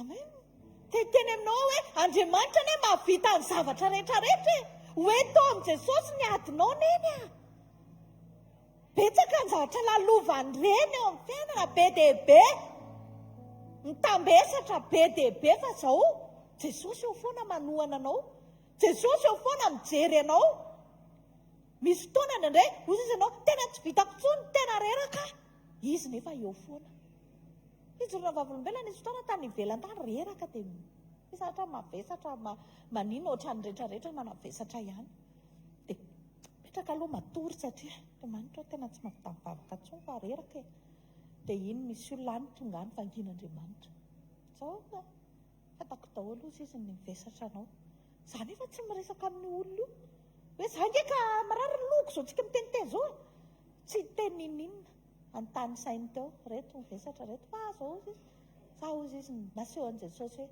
ianao mipetraka eo amin'ny seza io seza mangirangirana be dia izy miandry anao ohatrany re miandry alika kely tsy alika izany ohatrany hoe hitanareo ilay miandry totao kely ilay mimikely reny miandry an'ireny Jesosy mijery na ohatran'izao ozy izy vodieo zao nytenen'i Jesosy hoe za miazo anazy ka fa zao inona mahatonga an'io rehefa mbola tsy apetraka eo aminy miady dia io ny lasa vesatra ao anazy amen tanao Jesosy zany tsy afaka manao ninina amintsika raha mbola hoentintsika foana ny problematsika fa rehefa apetrakatsika aminy ny problematsika dia miasa izy manohana atsika Jesosy nefa ny eo foana mijery anao nazy dia anao safidy ozy izy anao hoe alao hoentiko aloha izy eo foana na hoentinao na hoentiny dia izy eo foana fa zao ianao fotsiny no misafidy hoe Jesosy tia anankiray ty apetraka ao aminao dia raisiny iny dia hoentiny dia lasa asa dia no matotoko faraka amin'ny roapolo andiny fahavalo amin'ny roapolo makanetsa ty amin'ny tena rehetra miasa fatra tsy mavesatra etana aza hoentinao anatin'ny lohanao ny ady aza hoentina amin'ny aranofo ny ady fa apetrao amin'ny Jesosy amen mety mbola tsy mifanaraka amin'ny sainao zavatra ataony zanakao na vadinao na ny zavatra rehetrarehetra mitranga fa zao apetrao amin'ny Jesosy manana an Jesosy sika hitondra ny zavatra rehetrarehetra. Ary izay sarina so an Jesosy zay dia izao hoe anao ny herany. Fa na hoentinao ilay izy dia hoeto. Raha hoetiko ilay izy dia hoetiko fa zao za eo foana. Amen. Dia anjaranao zany ny safidy. Ka te hampahery aneny rehetrarehetra tonga eto manana angenao manana an Jesosy. Tsy miady rery zany ianao. Nendray ianao mieritreritra hoe za rery anie no mibaby an'ity zavatra ity za rery no mitondra an'ity za daholo mieritreritra an'izao. Tsy hainao daholo ka efa maty ianao raha ianao rery. Fa eo Jesosy. Eo Jesosy manampy anao. Meo voninahitra izy eo amin'ny fiainanao. Meo voninahitra izy miaraka aminao. Fa izy eo foana. Izy eo foana mijery anao. Zana ny tiany angenao e. Ary Andriamanitra tena tia miara-miasa amin'ireny. Amen. Minao fa nandray zavatra ianao. Daontsika hitsangana handraisantsika ny mpanompon'Andriamanitra.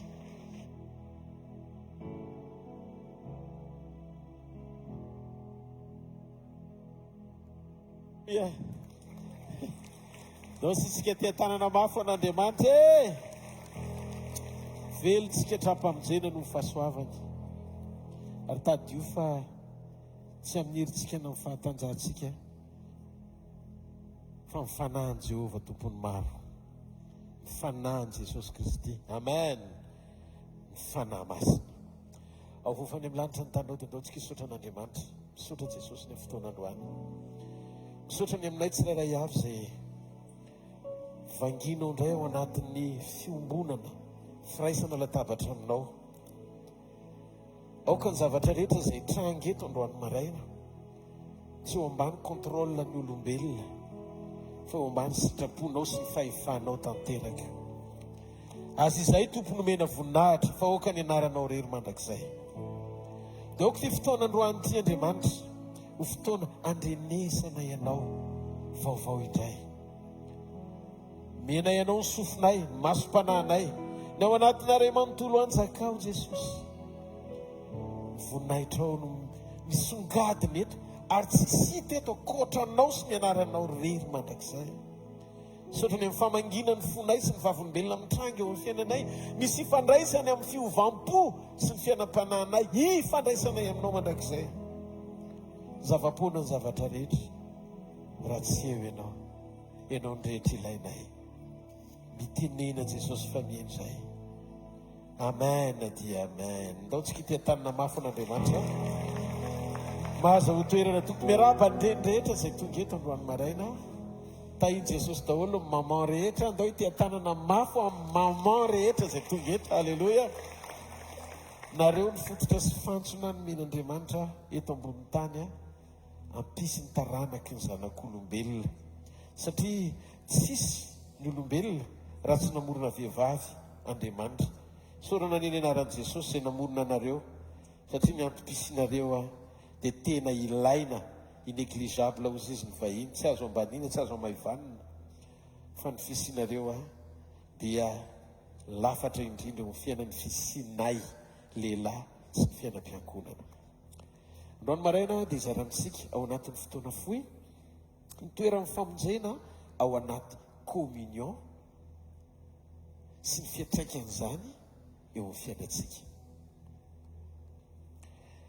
Tamin'Andriamanitra namboatra sy nanao ny lanitra dia mila azontsika izao hoe lanitra dia tontolo tsy hita maso tena nisy lavitra mihoatra no ity hita maso ity. Lanitra zany dia misy lavitra mihoatra ny tany, mihoatra no fisin'ny tany. Apetraka ihany koa fa tsy toeran'ny teoria, tsy toeran'ny hevitra na image na sary ny lanitra. Fa ny lanitra dia domaine anankiray maneho ny zavatra efa vitan'Andriamanitra talohan'ny tany. Ny lanitra dia efa vita mialohan'ny tany. Andriamanitra tsy hoe manandrana eto an-tany ny teoria nataony tany an-danitra. Ndao azavaiko milamina tsara le izy.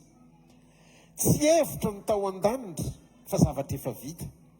Jesosy niteny rehefa mivavaka izy hiditra amin'izay amin'ny votoatiny. Rehefa mivavaka Jesosy dia izao no nataony Jesosy.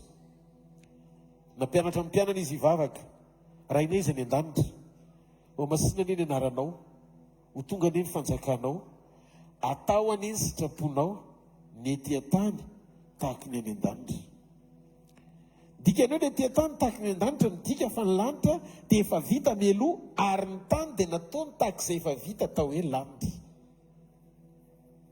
midika fa ny lanitra dia miforon'ny meloa ary vita tsara zay le modely nanamboarany sy nasiony amin'ny endrikita maso atao hoe tany rehefa namoatra ny tany sy ny fiainany ato amin'ity tany ity izy dia nataon'izay zavatra mifandraiky amin'ny fiainany ao an-danitra ny programa anehoany eto tany izay zavatra efa nataony meloa no asehony hita maso zany hoe tsy maintsy izy aloha manao an'izany vao asehony eto an-tany le izy eo amin'izay tikanao anaraka tsara hoe inona ny lanjan'izany zavatra zany eo anaty communion androany rehefa nanamboatra tany sy nanamboatra ny olombelona Andriamanitra dia izay nitranga tao an-danitra ny tian'Andriamanitra tondrana ny tany dia zany ny antony mahatonga an'Andriamanitra manisy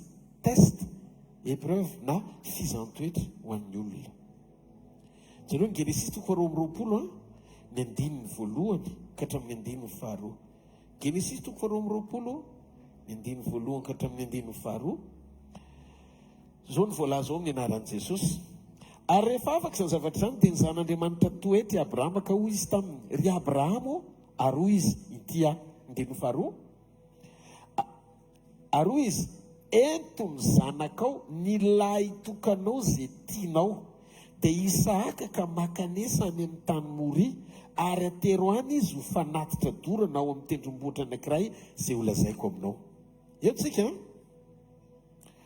zao ny zavatra nitranga ao an-danitra ao dia misy ray manana zanaka lahy tokana atao hoe Jesosy teto tany Andriamanitra dia niteny tamin'ny Abrahama hoe hoeto ny zanakao le lahy tokanao le tianao tsy hoe miteniteny foana akory Andriamanitra fa izy mihitsy ny nanambara ny fisiany io zanany lahy tokana io zay tiany ary ankasitrahany ao matotoka 7:15 ity ny zanako malalako izay sitrako indrindra ity ny zanako malalako izay sitrako indrindra izy no enoy ny tao an-danitra zany dia efa niaina sy nanolotra ny zanany lahy tokan'Andriamanitra ary efa tao am-pon'Andriamanitra ny hamonjy ny olombelona anolorany an'i Jesosy ho faty eo amin'ny hazo fijaliana hifandraisantsika amin'ny famonjena dika fa ny tao an-danitra dia efa tanteraka tao am-pon'Andriamanitra ny fanolorany ny zanany lahy tokana izay tiany indrindra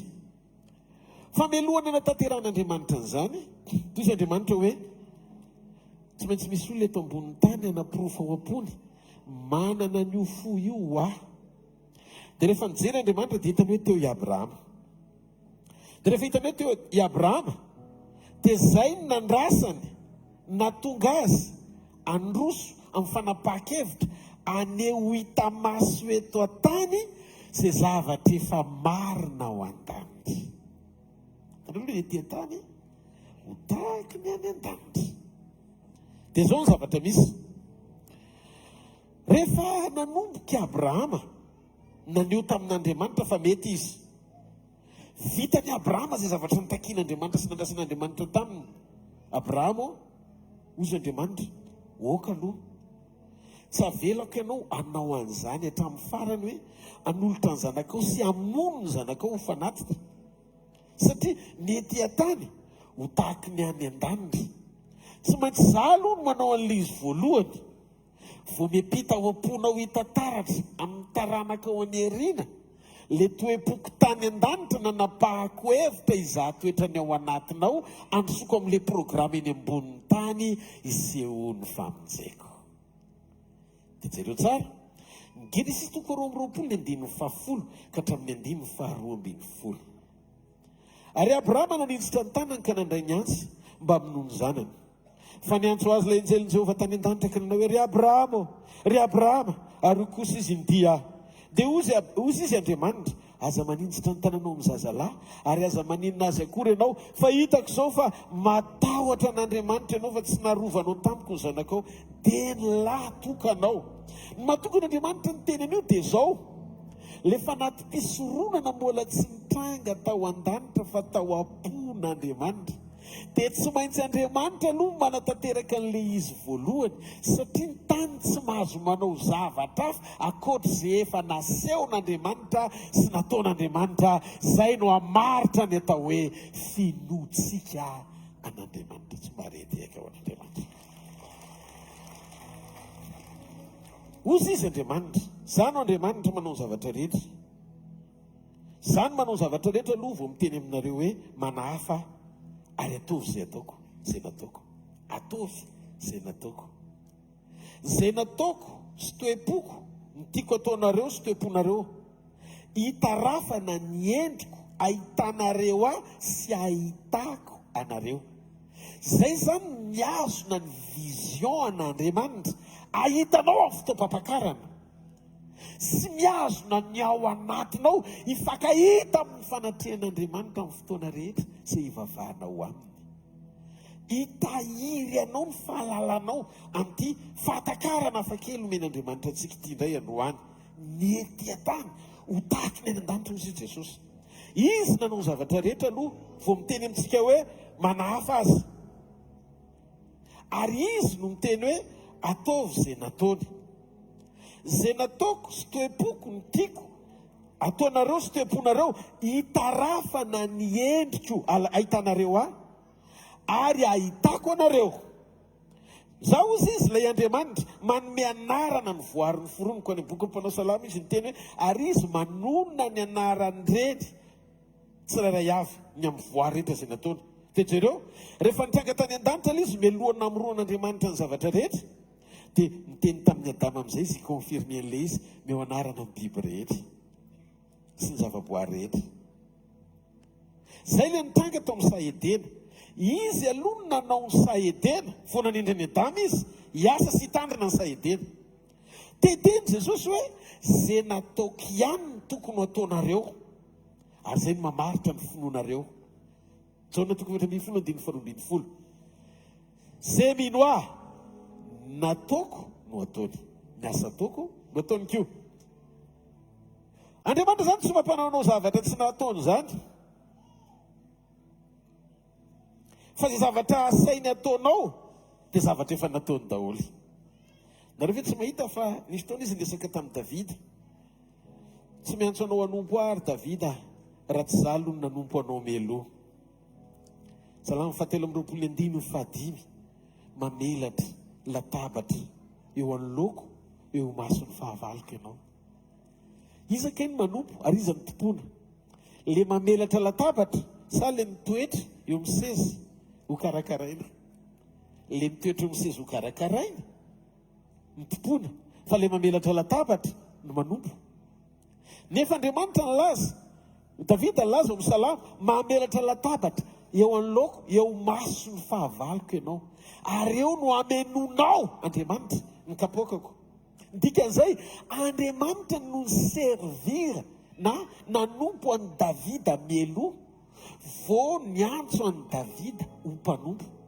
Zay endrika isehon'i Davida anompony an'Andriamanitra dia zay nitarafan'i Davida ny fanompon'Andriamanitra azy. Ny visionao mila misokatra ao anaty communion, mahita ny fitiavan'Andriamanitra anao sy ny nanompony anao.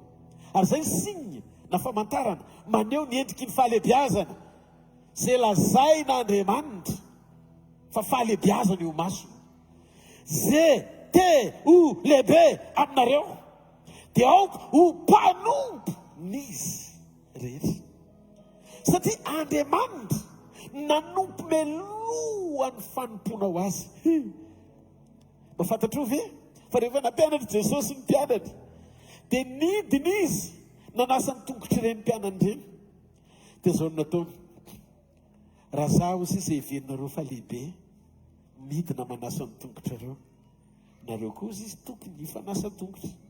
Diky fa ny mari-panehoana fanompona amin'ny tany faran'izay ambanindrindra maneho ny endriky ny fanandevozana eo am-panasan-tongotra no nitarihan'Andriamanitra ny masony mpianany mba hanarahana dia azy isehoany le voany fahalehibiazana avy aminy.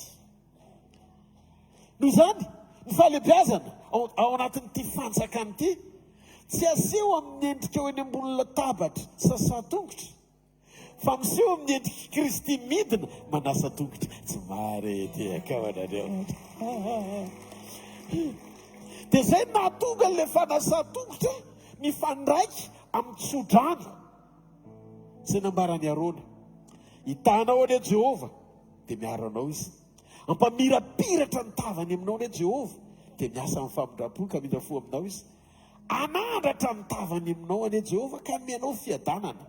Zany hoe anandratra, ianao petany eo ambony, izy eo ambany dia izy manandratra ny tavany ohatr'izao rehefa mampita fiadanana izy. Ny mahatonga mpanompon'Andriamanitra sy zanak'Andriamanitra tsy tena miaina ny fiadanan'Andriamanitra dia tsy tena mbola tafatoetra ao anatinao le modely sy endrika tian'Andriamanitra isehoany fanomponao azy amin'le endrika midina ao anaty fanetretena andraisanao le fanomezana sarobidy avy amin'ny atao hoe pisy na fiadanana. Alleluia. Zany no antony nahafatesany zanak'ondrin'Andriamanitra talohan'ny fanorenana izao tontolo izao, satria Andriamanitra dia efa tanteraka sady ny zavatra ataony rehefa tafiditra ao am-pony zay fikasany rehetra. Zanenareo anie ny Apokalipsy 3:7-9. Apokalipsy 3:7-9. Zao ny voasoratra ao. Ary ny akohaka eo anoloany ny olona rehetra monina ambony tany dia izay tsy manana ny anarany voasoratra eo amin'ny bokin'ny fiainan'ny zanak'ondry izay voavono hatramin'ny nanorenany izao tontolo izao. Jesosy naseho 2000 taona lasa teo amin'ny azo fijaliana.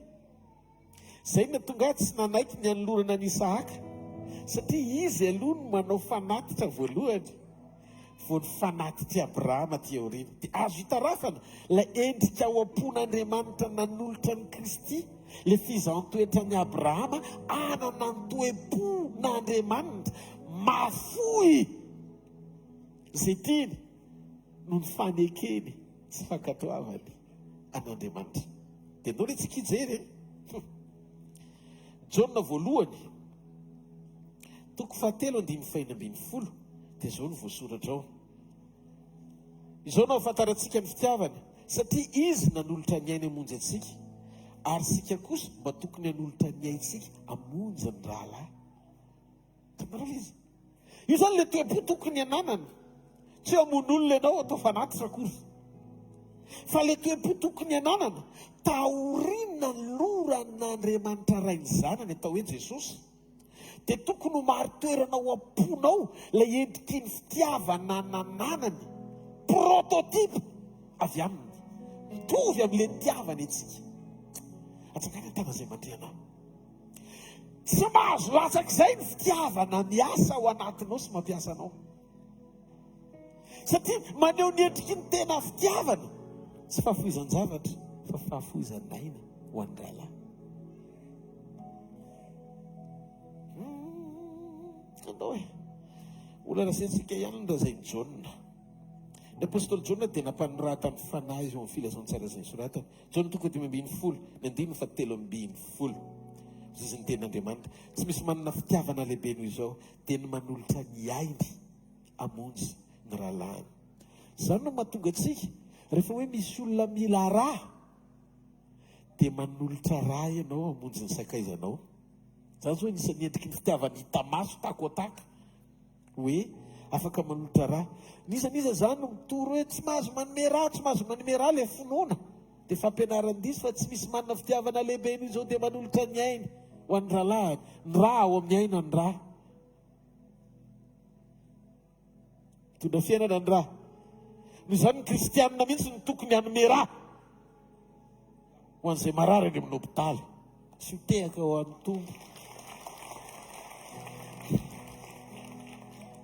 ny hetsika andriamanitra indray dia miainga avy amin'ny toe-po manamarina ny ao anatinao. Eo amin'izay vao hiditsika amina résumé kely amin'ny tapany voalohany. Somary hofitiniko ilay izy no ny amin'ny fotoana. Voalohany, ny etỳ tany ho tahaka ny any an-danitra. Izay nataon'Andriamanitra ny tiany ho hita ataon'ny olona. Rehefa hitan'ny olona fa faible, tsy feno ny fepetra fa niezaky ny olona manofo azy ho tanteraka eo amin'ny sitrapony aneho ny fitiavany, dia nidina mihitsy Jesosy aloha maty teo amin'ny toerany Isaka. Maty teo amin'ny toerany Isaka. Amonjy antsika mba hampidiran'Andriamanitra programa ao am-pontsika amin'ny alalan'ny fanomezany antsika ny fanahana. Satria tsika tsy mahay mity azy fa izy no nity antsika taloha. Aleluia. Dia ny rano fanahy masina ho ao anatinao, parakletos, mba hahafahanao miaina ny fiainany manahaka azy. Zany hoe ny fanahy masina no miasa manampy anao, anafanao an Jesosy, anananao ny fitiavany miasa ao anatinao, amaritana ny fisianao eto ambonin'ny tany hoe mino azy, satria zay asa ataony no ataonao koa. Ary ny asa lehibe indrindra nataon'i Jesosy tsy nanoka devoly, tsy nampahiratra ny jamba, tsy nanangana ny maty, fa ny tiatsika. Tiatsika izy aloha, vokatry ny fanahy le asa. No zany ny hetsika Andriamanitra rehetra dia ny eloavany fitiavany sy nasehony tamin'ny fitiavana avokoa. Eo zany le zavatra tian'Andriamanitra atongavana. Ny tian'Andriamanitra atongavana dia zao: te hitantaratra ny fisian'io fitiavana io ao anatinao izy. Io fitiavana io miasa sy mampiasa anao. Raha mbola tsy tanteraka amin'ny fitiavana ianao dia tsy azo lazaina koa hoe nanomboka. Satria ny mari-pamantarana alalany fa azy ianao, sy alalan'ny olona rehetra fa mpianana ianao raha mifankaty. Dikany hoe mifankaty dia mahita ny fisiny ao anatin'ny hafa tahak'izay anananao an'Andriamanitra sy ny fitiavan'Andriamanitra ahitany ny hafanao. Zay le hiaina eto an-tanysika hizara ny fitiavany sy hiaina tahaka azy ary hanohy ny asany. Sy teraka ho an'i Jesosy. Tsy dia lalina loatra zany fa inoko fanampy antsika be dia be Andriamanitra ao anatin'izany. Sady zany dia hoanary zany inona ny andrasan'ny tompo, inona ny fiatraikany izy eo amin'ny fiainako amin'ny maha zanak'Andriamanitra. Voalohany mila fantatsika fiangonana amin'izay fa io no alalany antsika amin'ny fotoana iverenany. Rehefa iveriny Jesosy dia izy tsy te-hijery zavatra hafa ankoatr'izao, manana ny tompo ny tompo mahalalany azy, dia ny alalany antsika le fiainany ao anatintsika voatahiry. Ianao tsy natao hiezaka be amin'ny herin'ny tenanao fa manana ny fanahy masina ao anatinao, fa natao anaika safidy ianao. Safidy, averena safidy. Io safidy io fotsiny ny andrasan'Andriamanitra aminao hoe tonga etaetanao ny anao ny sitrapony. Zay mantsy anisan'ny famantarana voalaza ny bokin'ny Apokalipsy. Amin'ny andro farany ozy izy ny tsara dia tsara ihany. Zany hoe misy fahatsarana zany hitombonao. Tsy fahatsarana nanananao malina izy fa manomboka hiainanao androany le izy. Tsy voatery tonga dia 100% ianao, fa ao anatin'le lalany hitondran'Andriamanitra dia renao mihitsy. Fa zay fanitsiana tonga ka nekenao an-tsafidy dia tsy fiainanao tsony. Tsy fiainanao tsony le taloha. Dia lasa le taloha dia miseho le fiainana vaovao ao amin'i Jesosy. Hoantsika kristianina rehetra, na inona toeram-panompona misy antsika tsirairay avy. Mety ho pasteur tsika, mety ho missionnaire, mety tompona andraikitra ao amin'ny fiangonana, mety intercesseur, mety hoe diakônina na ohatra zany. Any amin'izay toeram-panompona misy anao tsirairay avy. Tena hitantsika rehetra ny amin'izay zavatra tsy voatery hoe nanaitra anao atao amin'ny fanompona hatramin'izay, fa tiako hanairana anao ao anatina communion androany. Ty le essentiel, sarobidy indrindra, tokony ho fantatry ny fiangonana fampahafantariny tompo antsika. Tianareo revele izy. Petera voalohany toko 4:7-10. Zao le vanim-potoana. Fa tonga ny andro hiatomboan'ny fitsarana. Tonga ny andro hiatomboan'ny fitsarana atao amin'ny ankohonan'Andriamanitra ao an-tranony. Vakio tsara. Fa tonga ny andro etombohan'ny fitsarana atao amin'ny ankohonan'Andriamanitra, ary raha mitomboka amintsika zany amintsika dia anao ahoana kosa no efa rahan'izay tsy manaiky ny filazantsara n'Andriamanitra. Tsika rehetra mba angatako amaky an'io tsara. Ianao any jery raha misy ahitana eo amin'ny misy tsisy laoare raha misy baiboly any dia mba tiako hoe Petera voalohany toko faefatra andimy folo fito ambin'ny folo. Vakitsika ilay izy miaraka. Isa 2:3. Fa tonga ny andro etombohan'ny fitsarana atao amin'ny ankohonan'Andriamanitra, ary raha mietomboka amintsika zany dia anao ahoana kosa ny faran'izay tsy manaiky ny filazantsara an'Andriamanitra. Zao zany raha fantatra hoe filazantsara an'Andriamanitra ny toriko eto dia natao anaiky ianao. Ataovy amen. Fa eto fanairana atsika ao anaty vanim-potoana. Fa tonga ny andro hiatombohan'ny fitsarana. Ataiza ilay izy manomboka ao an-tranon'Andriamanitra, manomboka amin'ny ankohonan'Andriamanitra. Ary raha mitomboka amintsika zany.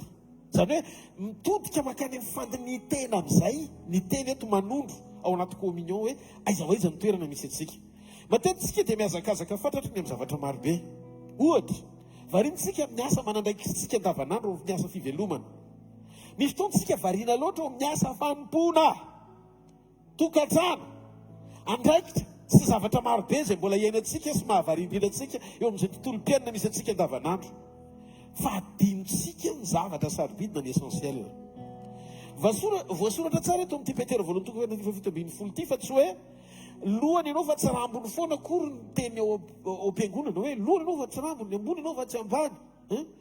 Any an-danitra ianao amin'izao fotoana izao maniry elatra sisa ianao. Marina fa ilainy zany fampaherezana zany, tsy ratsy zany. Ilainao mandrefa ianao dia ataon'Andriamanitra hoe voary tsara, mamiratra, ambony, miavaka, zanak'Andriamanitra. Ilainy ianao mahalala zany. Fa misy vanim-potoana anankiray mila mitsahatra kely ianao anatina fandiniany tena manontany hoe raha manomboka amintsika moa zany hoe tonga ny andro hiatombohan'ny fitsarana atao amin'ny ankohonan'Andriamanitra. Misy fitsarana kay eo amin'ny ankohonan'Andriamanitra. Petera no miteny an'izany eto.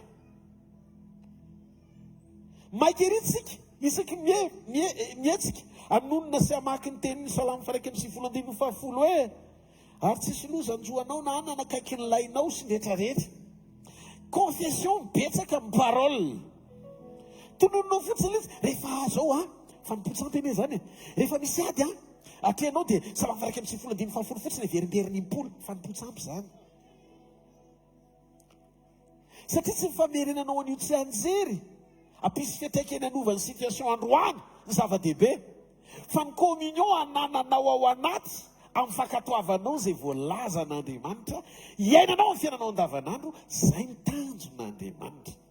Ny fiovamponao aloha, fa ninninona zavatra rehetra ataonao ety ivelany, na fampiasanao tenin'Andriamanitra ety ivelany, sy ny eloavan'ny fandresen-dahatra ao anatin'ny fonao dia fetsaram-belatsia eo imason'Andriamanitra zany. Zao anefa nday androany ny zavatra rehetra izay ataontsika sy ny fihetsiketsena ataontsika rehetra ambonin'ny tany sy nandanitsika ny androntsika dia tsy maintsy hifarana. Ary tsisy dikany avokoa zany rehetra zany. Tsisy dikany tsony hoe iza ny miady amin'izy ary ny alina an'izy izy. Iza ny tezitra amin'iza sy ny hoe iza ny nandrava an'izy. Iza ny nanakana amin'ny fahagagana izy ary iza ny namosavy an'izy. Hifarana daholo zany. Resaka tsisy dikany daholo zany. Ho avy ny andro. Ary amin'izay tsy misy dikany avokoa. Izay zavatra rehetra nieritreretinao fa ny sasaranao eto ambonin'ny tany sy ny fatoanao teto amin'ity tany ity. Ho avy ilay tompon'ny fiainana ary izy no nidiny trano, izy no nidiny varavarana. Izy manana ny fanalahidy eny an-tanany. Manokatra dia tsisy mahidy, manidy dia tsisy mahasokatra. Izy no manana ny fanalahidy ny Davidy eny an-tanany. Ny Apokalipsy 3:7. Jesosy no anarany. Ny fanjakan'ny lanitra, ny fiainana mandrakizay, ny fanjakan'Andriamanitra dia tsy miankina amin'ny hoe izy ilay tanana mitady ny ainao sy hamono anao iny. tokony ho zonona kely le oletsa varan-tanàna manelingelina mifandrosoana tsy araka ny sitrapon'Andriamanitra iny. Iza no anana tombony amin'ny fiainana eto ambonin'ny tany sy fiainana tsara lavitra tiana ho ananana eto amin'ity tany fandalovany ity. Zany rehetrarehetra zany tadio ny fanjakan'Andriamanitra tsy miankina amin'izany. Tadio fa isy mandrakizay isy ianao amin'izay. Ary rehefa manaiky ianao ny aina deniny ety ambonin'ny tany ny fiainany, dia tsy ireo zavatra katsainy jentilisa fatratra sy andrasan'ny profesiany ambavanao mba ho zonona vao andeha ny fiainanao. Tsy izay ny zavatra sarobidy amin'Andriamanitra, fa ny fantohanao amin'ny fitondran-tena sy ny fijoroanao, ary izay takimy aminao ny fanamasinana tena, ny fianam-pahamarinana. Andriamanitra rehefa niteny tamin'ny Noa hoe ampidiro avokoa ny samby fiara, enoy a, ampidiro amin'ny samby fiara avokoa ny biby tsiroroa, vavy sy lahy no ataovy. Dia tadio fa nakatoan'izay teny izay na vitsika aza. Misy vitsika lahy sy vitsika vavy niditra tao matoa, misy vitsika mandrakandroany tsika. Ataovy amen. Tsy mila ny sasatra akory no anandeha tany anaty ala nanasesy lamo, nanokatra samby fiara fotsiny izy. Dia Andriamanitra sy ny teniny niasa napiditra tsororoa tao anaty samby fiara ny biby rehetra. Tamin'izany efa biby dia efa mifampirana tany anaty ala tao rin'ny Adama, satria tamin'ny andro Noa efa taty aoriana. Fa zao ny zavatra azo antoka, eno tsara. Tsisy liona tao anaty samby fiara ka nanaikitr'olona hoe misy laniny ny anankiray tamin'izy valo mianaka. Fa ombadiky ny teny akatoavina dia misy fiantohana tsy marety aka ao an'Andriamanitra. Ao noho izany tsy ilana amin'ny fanahinao. Zay no mahatonga ny ten'Andriamanitra milaza ny fitahian Jehovah mampanankarena ary tsy azo ny fisasarana ampiny zany. Tsy ketrika no hahatonga anao voataha.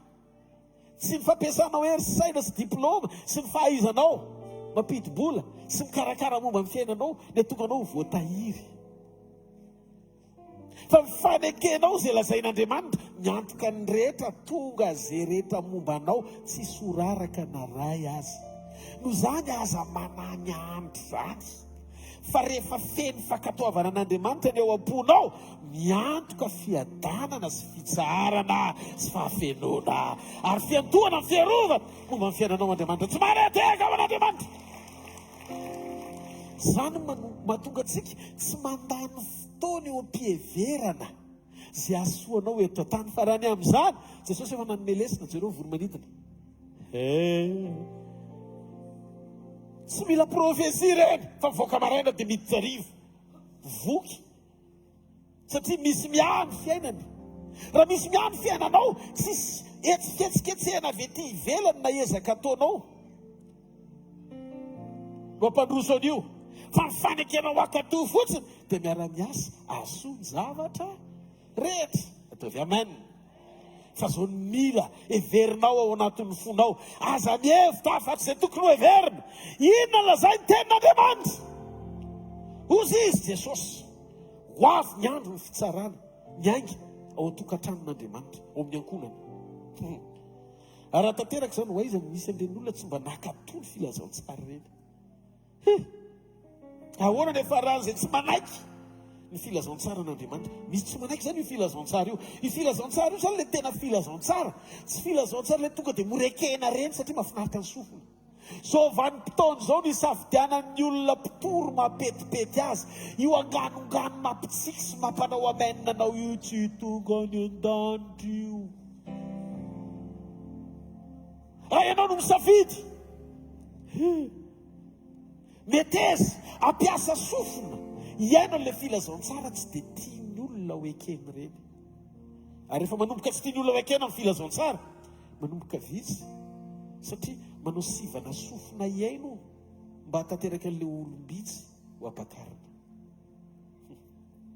Dia tadidio ho matoa sokafana ny samy fiara natao hiditra biby tsororo. Rehefa feno ny fepetr'Andriamanitra malala ny isan'ny olona zay tokony ho ao, valo ny isany. Dia jerenareo anie Genèse 7:16, Genesis 7:7-8. Nao ne mba hojerentsika vetivety zay. Genesis 7:7-8. Ary zay niditra tao dia lasy vavy avy tamin'ny nofo rehetra arak'izay nandidian'Andriamanitra ny Noa, ary narindiny Jehova tao izy. Noa manokatra samby fiara, fa Andriamanitra no nanakatona ny samby fiara. Fa manina Andriamanitra no nanakatona ny samby fiara satria izy rery no mahafantatra hoe zao no tokony hiditra ao fa no atsy nampahalalana ilay izy. Dia zao nefa ry havana. Sahala amin'izany ihany koa zavatra mitranga amin'izao andrianantsika izao. Misokatra ny fahafahana, ahafahan'ny olona miditra ao anaty samby fiara. Manaitra Andriamanitra. Efa mibebaka dia beba marina. Tsy anganongano ireny fijona vavolombelona rentsika ireny, fa miankina ao ambadiky ny fiovampon'ny olona sy faneken'ny sitrapon'Andriamanitra no nokafan'Andriamanitra lalana. Mamamivali moa ilay jovo vavolombelona teo. Tamin'ny voalohany izy mifatorany materiel, tempo ny fiara, miantra manainy. Fa rehefa afaka izy, nandeha biso mihitsy ara aloha zato etra, hijerevan'Andriamanitra ny toem-pony hoe zatra vie confort dia mba mandeha bus kely. Fa rehefa tany anaty bus izy, toem-pony namboarina tamin'ny recevera, nanomezana azy fiara vaovao, fa hitapity, mbola nomena cadeau koa verina le very. Azonao ve zany? Tsy any amin'ny resaka fananana lay izy nefa teto tsy misy profesia hoe ho doblen'Andriamanitra ny fiaranao. Tsisy an'izany eto. Ny eto mety manindrona le teniny razay ny eto, fa rehefa iainana mahatsiravina be mihitsy no an'ny Satana ary mahararankivy azy mihitsy ny karazam-pitahiana omen'Andriamanitra ho an'ny olona izay tsy voagetra fony. Marety atao an'Andriamanitra. Zavatra ilain'Andriamanitra, ianao tsy miraikitra amin'ny bien materiel. Aza mametraka fo ao anatiny io. Fa zao, sainy no samby fiara misokatra. Iza no ao. Efa akaiky ny fotoana. Efa akaiky ny fotoana. Ary naniraka anay Andriamanitra anaitsy. Satria izy rery no mahalala hoe amin'ny fotoana inona ny anakatonana ny samby fiara. Navelana le izy mibanaka.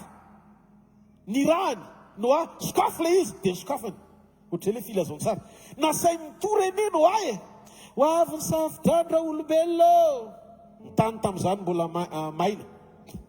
Nampitondraina no any teny. Efa manomboka manao samby fiara io efa ho avy eny any. Dia hozy izy Jesosy ny teny hoe tsy ny rarahin'ny olona napakabaty ny olona ny sotro ny olona ny faly ny olona. Ny olona milaza fa adalo no ary zany no mahazo anay mpitoro filazantsara amin'izao mirediredy le Rodolphe any amin'ny commentaire. Mirediredy le Rodolphe aza mihaino an'izany fa ao amin'ny sotra masina koa ny miteny hoe marobe ny anaitra anareo amin'izany hoe andro farany lavo zany fa aoka iambina fa tsy zay milaza an'izany akory ny marina. Satria tiany ianao atoro oatra azy. Zareo fa rehefa mitoro teny ianao dia misy olona miteny ratsy, misy olona manendrikendrika, misy olona miteny izay tiany holazay indrindra. Rehefa manomboka mandona sy manitsinitsy zay ny toro teny izay torianao. Milaza izy ireny fa mampino ny olona zavatra tsy hitsanga hony mba jereo kely Matio azafady. Matio 7:20. Ny 7:30 ka hatramin'ny 9:30. Fa tahaka ny andro Noa dia ho tahaka izany koa ny fiaviany zanak'olona. Fa tahaka ny tamin'ny andro fony tsy mbola tonga ny safidrano ka nihinana sy nisotro ny olona ary napakabady sy namoaka ny ampakarina mandra-piavy zany andro izay nidirany Noa atao amin'ny samby fiara ary tsy fantany mandra-piavy ny safidrano izay nandingana ny olona rehetra dia tahaka izany ny fiaviany zanak'olona. Zareo fa tsy mahasakana ny safidrano tsy hitrangany tsy finoan'ny olona. Afaka tsy mino ny olona fa tsy mahasakana ny safidrano tsy ho avy zany. Afaka tsy mino kosa tsy miambina ny olona fa tsy manakana ny Jesosy tsy ho avy zany. Ozy izy ny tompo eto maty ny akabiazan'izay tsy nandray. Tsy tiako isan'ireny ianao. Aza dinindreo olona misy farany ny zavatra rehetra. Misy farany ny zavatra rehetra. Amboary tsara ny toe-po, mandiny tena tsara. Fataro ny tenanao. Mbola nofo ve ianao mandrakano any? Sa efa fanahy tena mambabo nofo, miainao amin'ny sitrapony marina. Tena an' Jesosy ve tsika? Oabolona 7:7. mba nananatra antsika ihany ny tenin'Andriamanitra ary milaza hoe anaka tandremo reny fonao hoe mihoatra noho izay tokony ho tandremany fa avy ao neny evin'ny ainy aza mifantoka aminy hoe iza ny mihaino anao na tsy, aza mifantoka amin'ny manodidina, manomboko zao atao izay mampety tsara ny fifandraisanao amin'i Jesosy, mifoaza tsara ianao eo am-pandrenesana teny, ataovy izay apety ny fiombonanao aminy, fa io tsy ny fahaizanao miaro ny imaginao le izy fa ny témoignage azon'ny hafa raisina amin'ny fisiny amin'ny alalanao. Sombarety eka ho an'Andriamanitra. Mila vitantsika ny mampiavaka tsara dia ny androany mahasamihafa ny atao hoe image et témoignage, sary sy vavolombelona. Afaka ianao miaro ny imaginao sy manatsara ny imaginao ao manodidina anao, vita voly zany, manao publicité tsara ianao, mamboatra stratégie tsara ihany koa amina communication, zavatra ty ivelany ikarakarana ny imaginao tena azonao atao mihitsy hoe zao no ataoko ty ny taktika, za koa nanao an'izao, reto zavatra reto vitako atovy. Afaka hiaro ny imaginao ianao, afaka manadio sainao ianao eo mason'ny olona hoe ianao zany tena hoe olona tsara saina be eo mason'ny olona, afaka ohatrany hoe olona mety be eo mason'ny olona ianao, amin'io saina voafetakely io ihany daholo zany zay zavatra ataonao sy vitanao. Afaka ampianao amin'ny paster ianao fa olona faran'izay tsara indrindra amin'ny fanomponao an'Andriamanitra, mbola ao anatiny saina voafetra tiany dia vola ampiasaina amin'ny hafetsen-dratsy io, dia afaka maneho ianao toetra mody tsara be nefa be tsara velatsy faran'izay zokony. Image azo amboarina, image azo amboarina, mbola eo fetranao zay, fa ny témoignage tsy azo amboarina. Le renao omponao ny amin'ny fiombonanao amin'i Jesosy, ny vokatry ny fanahy mampiasanao hoe atraiza ianao. Tandremo fotoana zao tena hiovana ao anaty, tsy toerantsika ao anaty saritsary-panompona tsony. Maro aneny olona naleta tany any amin'ny elo vao manenina.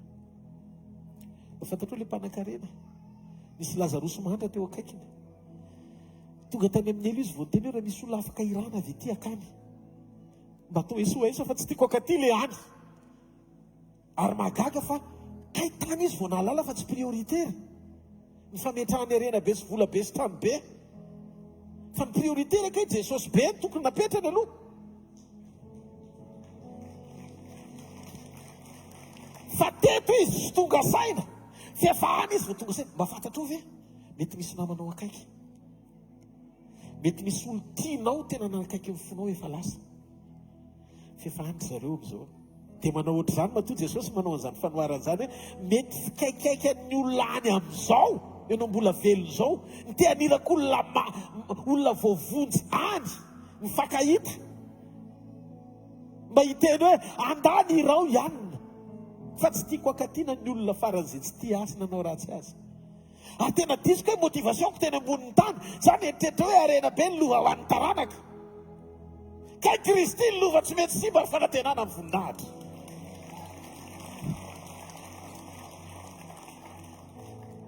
Riavana miakaiky ny fotoa pampakarina antsika mihoatra no fotoana ninotsika aoka ho hita eo amin'ny fiainantsika ny fiainany zay le fanombohana ao anaty communion, lalany famonjena ao anaty communion, hitarafana ny nataony ho tonga fanaotsika, hitarafana ny toetrany ho tonga toetrantsika, hitarafana ny fiainany ho tonga fiainantsika, hitarafana ny mandrakizay ho mandrakizay atsika ihany koa.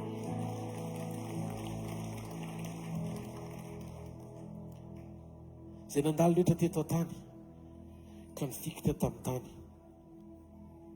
sy etsony androany, marina sa tsy marina? Betsaka ny nanandasa fa nilozany daholo ny zavatra rehetra. 5 taona na 1 taona zao izy manan-karena indrindra eto ambonin'ny tany, fa efa dino le taloha fa misy vaovao indray. Fa ianao tsy afaka nadino raha tantara fifoazana eto Madagasikara ny fiainam-pijoroan'ny vehivavy n'Andriamanitra na dia efa lasany amin'i Jesosy azy ny lava. Dadaray Solambo ro olo fifoazana izay tena niona tamin'i Jesosy ka nampibebaka ny maro sy nampitodika ny maro ho amin'ny filazantsara marina. Ro nitondra ny afo ny filazantsara natany ivelany Madagasikara tonga teto, tonga ry Daoda, Renard Bonquet izay tena nijoro tamin'ny filazantsara. Niandry anao Jesosy. Hebreo 4:15 dia marina amin'izay. Hebreo 4:15 finoana ny namondranany ianao ka tsy arany fahafatesana ka dia tsy hita izy satria nafindra'Andriamanitra fa talohany namondrana azy dia nambara fa nakasitrahan'Andriamanitra izy. Fantatrareo ve fa iresaka kely momba ny enoka fotsiny satria ohatra ny enoka daholo tsika rehefa iveran'i Jesosy ataovy amanina. Fa maninona moa androany tsika no mampatsakely ny tantarany enoka. Rehefa mako baiboly tsika dia mahita fa enoka no patriarika fahafito raha manomboka tamin'ny Adama. Tsika i Adama dia ataontsika hoe Abrahama, Isaka, Jakoba, Josefa, dia zay vao enoka zany. Ndaso ndaso vetivety a raha izy zany patriarika fahafito e rehefa mandinika isika dia izy patriarika fahafito nanomboka tamin'ny Adama. Ary raha manomboka tamin'ny Adama isika manisy dia hitatsika ihany koa fa enoka dia nanjavona ny elany teto an-tany nentin'Andriamanitra sy tonga dia tsy hita. Nanomboka tamin'ny famoronana ka tamin'ny andron'ny Abrahama, nanomboka tamin'Andriamanitra no misy mazava zany ka tamin'ny andron'ny Abrahama 2,000 taona lasa. 2,000 taona. Abrahama ka hatramin'ny Kristy 2,000 taona. Kristy ka hatramin'izao 2,000 taona. Ça fait 6 000 ans zany. 4,000 taona midika fa feno ny 4,000. So vanim-potoana misy antsika izao dia midika fa tafiditsika amin'ny 7e millénaire. 7,000 taona mity. Ny tenin'Andriamanitra nefa dia milaza fa ny 1,000 taona dia toy ny ray andro. Petera 2:7-9. Ny 1,000 taona dia toy ny ray andro. Midika zany fa ao anatin'ny 7 andro pitsara antsika raha ny tantaran'ny fiainana zao tontolo zao. Zay no nahatonga ny sabata tsy napetraka Andriamanitra eo amin'ny andro foana fa napetraka Andriamanitra eo amin'ny Kristy. Satria efa iainantsika ao anatin'ilay millénaire misy antsika le tao sabatika izay hidirantsika ny fanomanana ny fiverenan'ny mpapakatra. Eno i amin'izay. Raha ao anatin'ny andro fitsarantsika dia tadidio tao amin'ireo enoka ny tsita sy nanjavona niaraka tamin'Andriamanitra. Ahoana nisy sehoany zany?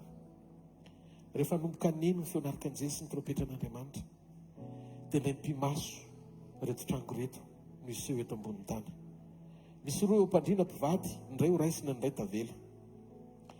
Isy vehivavy manosika zaza amina posety, lasa ny zazakely fa ny reny mikika tavela mitomany. Vetivety fiara mandeha eny an-dalana, olona eny an-dalana, mety mikorana, tsy hita tampoka ny mpamily. Tena tampoka dia misy fivanagoavana eto an-tany. An-tany tena ny maro fa misy inona? Olona tsy voaisy mandao ny tany. Misy chef d'entreprise tena mivavaka nandao ny orinasany. Ao anaty fotoam-bavaka misy mpitandrina lasa fa misy mpitandrina tsy mijoro koa, tena tsy manompo tsara, mahay miteny ny tenin'Andriamanitra fa tsy fidèle amin'Andriamanitra sy ny teniny. Fiangonana lasa fa ry zareo ndreto tafajanona. Fotoana izao tsy hisangisangiana fa hiverenana amin'i Jesosy. Tsy misy fotoana iomanana fa aleo miova teny izao. Tsy manontany Jesosy hoe okey ve tsika fa tonga tahaka amin'ny mpangalatra izy. Kenao mila mieritreritra fa tsy anao mieritreritra hoe okey ve zary tompo ateny kely miatopy kely alohan'ny iverenana e. Fozy izy ho avy tahaka amin'ny mpangalatra. Ny vanim-potoana zany efa manondro sy manakaiky ny fotoam-panjavonana. Tsy fantatranao rehefa avy eo na raha rivo na raha pitso fa raha zavatra misy eto ambonin'ny tany efa tsy fiainana eto. Efa tsy fiainana eto. Maro milaza fa amboatra fiainana ihany fa ny tompo ve tsy mahalala e. Fantaka fa manaitra anao mandraisa fa nanapa-kevitra tsafidy iaino ny fanamasina sady oso amin'ny sitrapony miomana miomana teny zao rehefa mibebaka dia mibeba marina. Mbany atyka ao n'Andriamanitra. Fetim-boan'ny fiainam-pahadiovana dia manomboka ny fiainan-tokantrano. Aza mietreritra hoe tsy manan-javatra firy ianao dia tsy afaka hikarakara anaty fahadiovana. Fa zao ny afatra Jesosy dia mba tiako koa hanafarana antsika. Manomboa manadio ny manodidina anao. Manana misafidiana iaina fiainam-pahadiovana.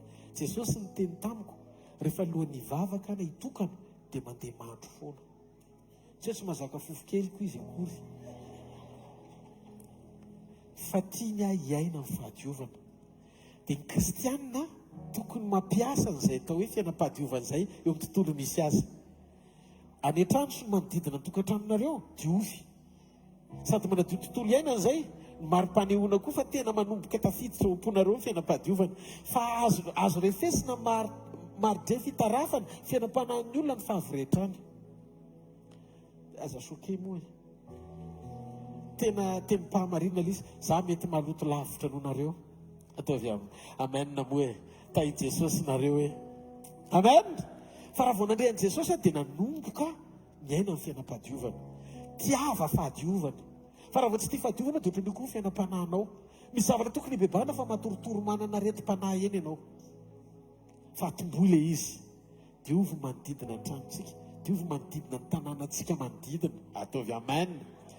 Dia hitanao fa itoy ny fahadiovana Antananarivo, fahadiovana Madagasikara, satria ny kristianina sady miaina amin'ny fahadiovana ara-nofo, ara-batana, ara-panahy, fahadiovana iandro ny mpampakatra mandram-piveriny hampakatra antsika eny amin'ny raha alanitra. Ataovy amen. Halleluja. Noho ny amin'ny fotoana dia maranahako. Tsangantsika amin'ny toerana misy atsika.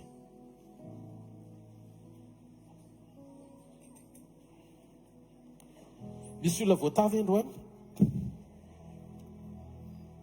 Misy olona ve mahatsapa fa eto Andriamanitra? Atsangany hoe tanan'izay mahatsapa fa eto Andriamanitra. Tena eto Andriamanitra. Na tsapatsika, na tsy tsapatsika, dia eto izy. Ny position zao eo anivontsika. Dia anao aza mieritreritra hoe rehefa ianao rery dia tsy mihaino anao izy.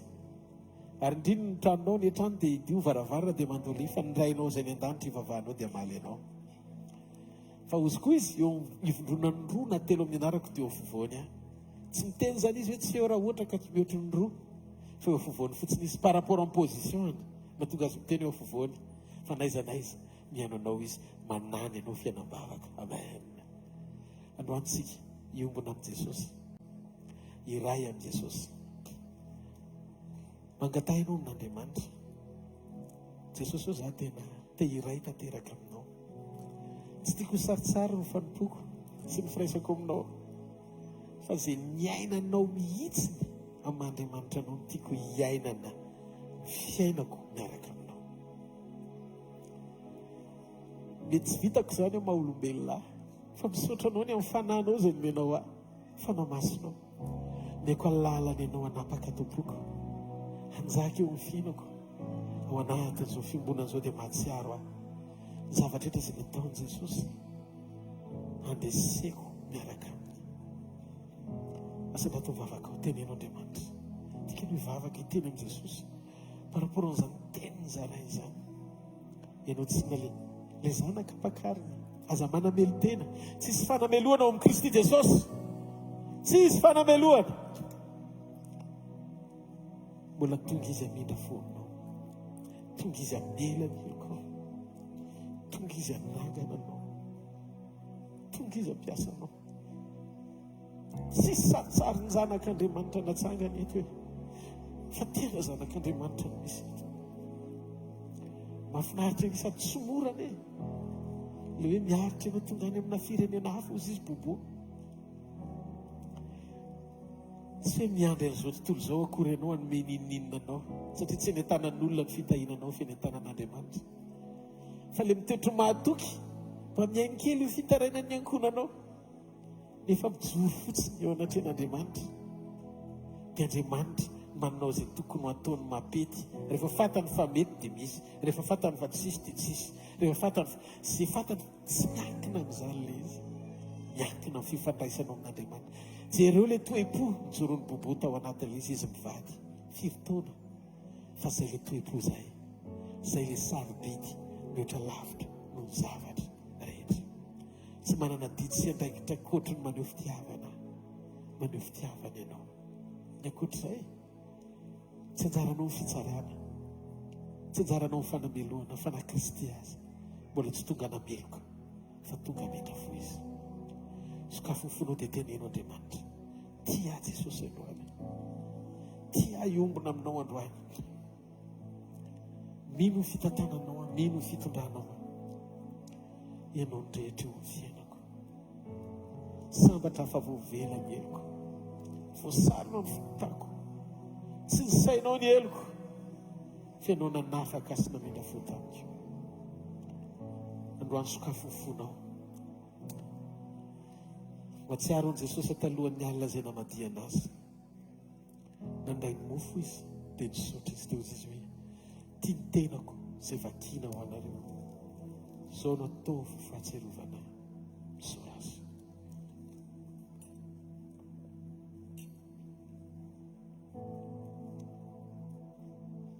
Tahaka izany koa ny ranom-boaloboka, ho Jesosy tia ny rano fanekena vaovao sady mandrakizay izay nalatsako anareo, ny famelana ny fahotanareo.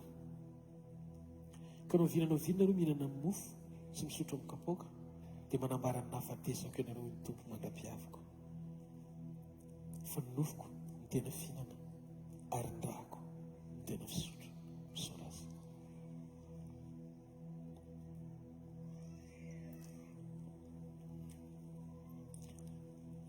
Mamy Jesosy ny miaraka aminao, mamy ny miombona aminao. Manan'izay manana anao satria ianao le endrika Andriamanitra tsy tamaso zanaka teo amin'ny seza fiandrianana, ny zana toetra ny Abrahama. Mba nanana olombelona toe-po afaka maly ny etaetan'Andriamanitra satria ny etỳ tany tahaka ny any an-danitra. Mino anao izay, ny asa ataonao no atao laiko eo, asa-panompoana, asa-panetretena, asa-pitiavana, ampijoro anairaka ny sitraponao. Okandrehetra izay mihinana ny mofo sy misotro amin'ny kapoaka, andray ny fanasitrananao, na ny fanahany, na ny ainina ny tenany, na ny fiainany. Korino eto izany amin'ny anaran'i Jesosy. Amen. Ndaontsika ity tanana mafy be ho an'ny tompo a. Mahazo toerana vetivety aza misy miala fa mbola harivavaka tsika ho rinin'ny fotoana ny amin'ny filazana sy ny fanatitra.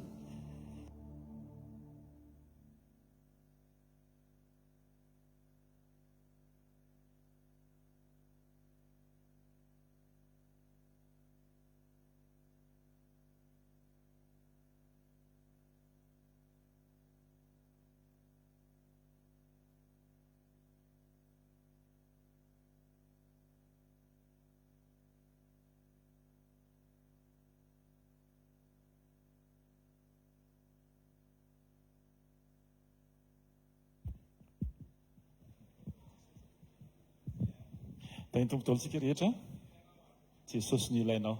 Taontsika itiaka ho an' Jesosy aloha, atovy amin'ny fifaliana ny fanolorana rehetra izay ataonao ho an' Jesosy. Amen. Satria ny fonao resin'i Jesosy dia izay lehibe ao am-ponao ny tsy hitenena ny vava fotsiny, fa hifainy ny tanany tsiraray avy. Amen. Misaotra ny tompontsika ny amin'ny fotoana androany, mampatsiahy fotsiny ny fandaharana asantsika isaky ny herinandro. Latsinainy, ny talata, ny alarobia, dia misy fotoantsika manomboka amin'ny 7 ora maraina ka hatramin'ny 8 ora sy sasany. Sarehetra dia samy eo amin'ny 2e étage ny Super U Analakely. Ny alatsinainy sekoly famahana olana, ny talata sekoly fanasitranana, ny alarobia kosa dia sekoly fitahimpana sy fanambinan-toetra ary tokantrano. Manasantsika rehetra foana koa anaraka ny HVKL Mission Events, izay page Facebook-tsika ahafahantsika manaraka ny toroteny rehetra izay ao anatin'izany ny sekoly sy ny zoma fanotronana sy ny sabotsy communion. Manasantsika foana izay voky tenin'Andriamanitra no afaka mandrezatra tenin'Andriamanitra. Alleloia. Marina be ny tenin'Andriamanitra milaza hoe izay lehibe ao am-ponao tsy maintsy hitenena ny vavanao. Rehefa lehibe ao anatin'ny fonao ny tenin'Andriamanitra ary mahatonga ny ho lehibe tsy hoe dinihana fotsiny fa iainana ahodikodina ohatra amin'ny mayonnaise dia miakatra io miaraka amin'ny fitarian'ny fany masina isan'andro isan'andro. Amen. Aza tonona koa fa misy ny fotoam-bavaka lahady zay efa nitononona teto foana cellule de prière dia manantona mpiandraikitra isanisantsika raha ohatra ka apetraka ny tompo amponao ny anatrika izany. Fa ny tena tsy azo atonontsika tsiraray avy dia tsy hanenjika fotoana fa hitady an' Jesosy. Izay ny tena fototry ny fiarahantsika rehetra miaraka amin'Andriamanitra. Manasantsika ihany koa atsiaro am-bavaka ny fotoana rehetra izay tanterahantsika eto ny zoma isaky ny azoma manomboka amin'ny 4 ora, ny asabotsy manomboka amin'ny 7 ora maraina. Amin'ny lakamisy izao 29 Mai dia manasantsika rehetra fa misy ny fotoam-bavaka maraina eto izay holazaina maraina eto eto toerana ihany zany manomboka amin'ny 7 ora sasany. 7 ora sasany moa izay ary ny hariva manomboka amin'ny 2 ora. Fotoanan'ny tanora io izay manasantsika ihany koa na dia tsy tanora renao fa efa tanora ihany ianao taloha fa afaka tonga soamantsara mihitsy ianao amin'ny fotoana io tsy maninona. Manasantsika rehetra ho avy amin'ny fotoana io fotoana anankiray izay hanomezana voninahitra an'Andriamanitra ary édition faharoa ny tanora uni, izany hoe firaisan'ny tanora rehetra ato anatin'ny safanim-pona HVKL io fotoana anankiray izay misy fanontaniana mipetraka eo, misy fiderana, fiankofana, misy fizarana ihany koa. Fotoana izay nahandro napetraka ny tompo tampon'ny tanora dia manasantsika rehetra mazava ho azy fa tsy misy vidibidirana io fotoana io ary anasanantsika rehetra tsy akanavaka. Raha ohatra koa ianao ka tsy paketo amin'ny HVKL fa maniry no avy amin'io fotoana io dia tsy maninona satria fotoana ho an'ny rehetra io ilazana sy anambarana ny voninahitry Jesosy Kristy.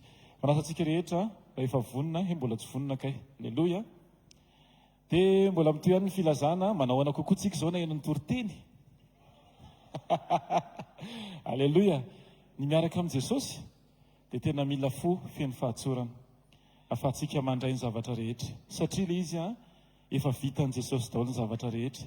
Ahoana moa ny afahantsika maneho ny zavatra efa vitan'Andriamanitra atao amin'ny tontolo ara-panahy raha tsy vonina ny fontsika hanatanteraka an'izany ho amin'ny tontolo hita maso. Aoka ho vavolombelontsika tsiraray avy isan'andro isan'andro amin'izay rehetra atao, amin'izay rehetra iainana. Aoka ho hita fa Kristiny velo anatin'ny tsiraray avy, tsy amin'ny hetsika ivelany fa aoka tena ho hita fa olona voavolavola atao manginginy ianao. Aleloia. Mba afaka hatanteraka an'ilay teny teo hoe ny ety an-tany ho tahaka ny any an-danitra. Aoka ny teny rehetra izay renesintsika teo ho tonga vavolombelon'ny fiainantsika tsiraray avy. Aoka sika tena nany an-tanàna naiza naiza araka ilay teny teo hoe Petera 2:4 izy teo manomboka ao amin'ny ankohonana na amin'ny anaran'i Jesosy. Aleloia. Hitorio ny filazantsara ny ankohonana. Amen. Amin'izay na rehefa miheritra izy amin'ny alina dia tenin'Andriamanitra ny tononony eo. Amen zany. Tonga dia voatonona daholo ny Jaona 14:6 sy ny sisa.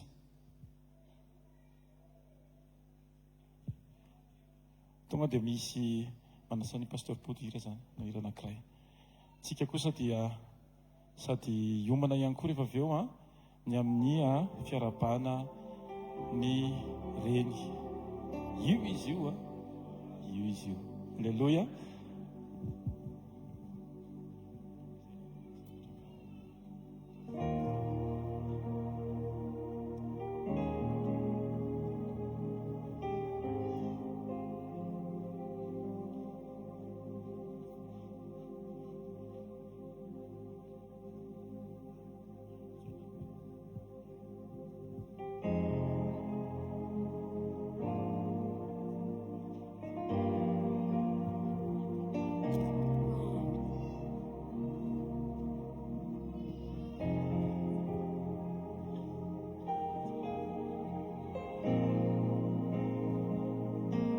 Rambulatsia zunoyan, Rambulatsia zunoyan, Bifanayan etaluan fatane fanisya chamizaye,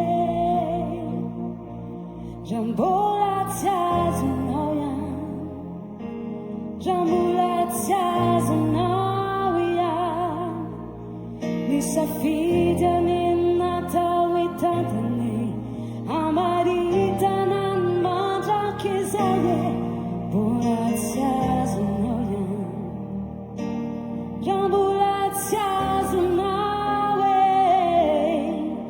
Netiankira ni zavaje ete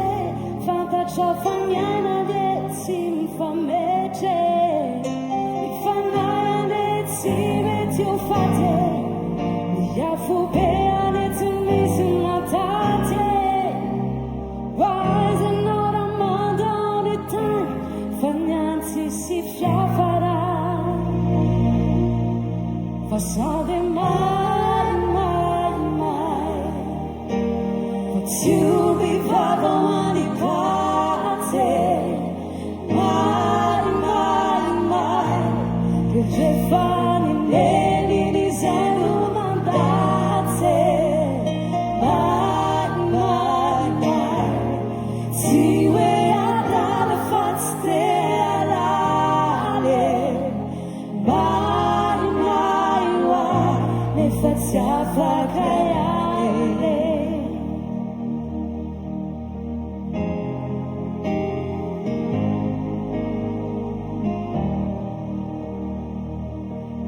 Jambola tsy azonao ihany Jambola tsy azonao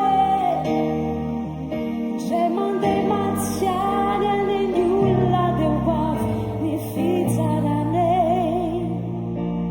Jambola tsy azonao ihany Jambola tsy azonao ihany Tsy mitovy any ny olona mitony sy ny olona maty anaty salasalany Jambola tsy azonao ihany Jambola tsy azonao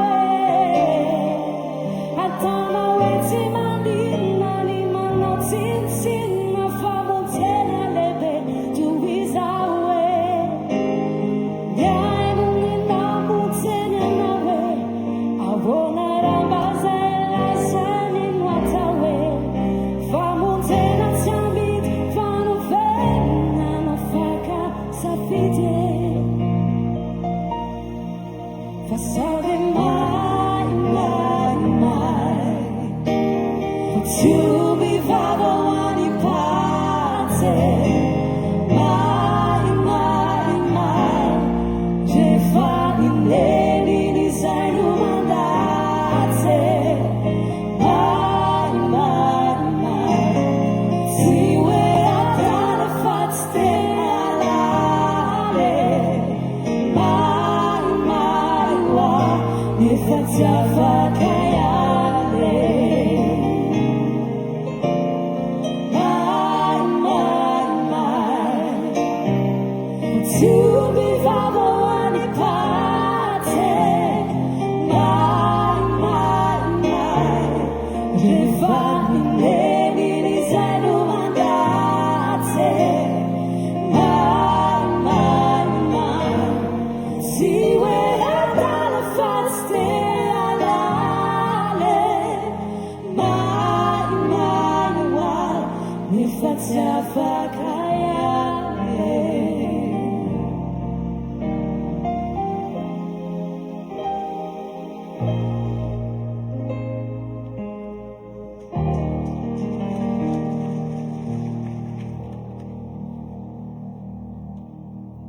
Alleluia.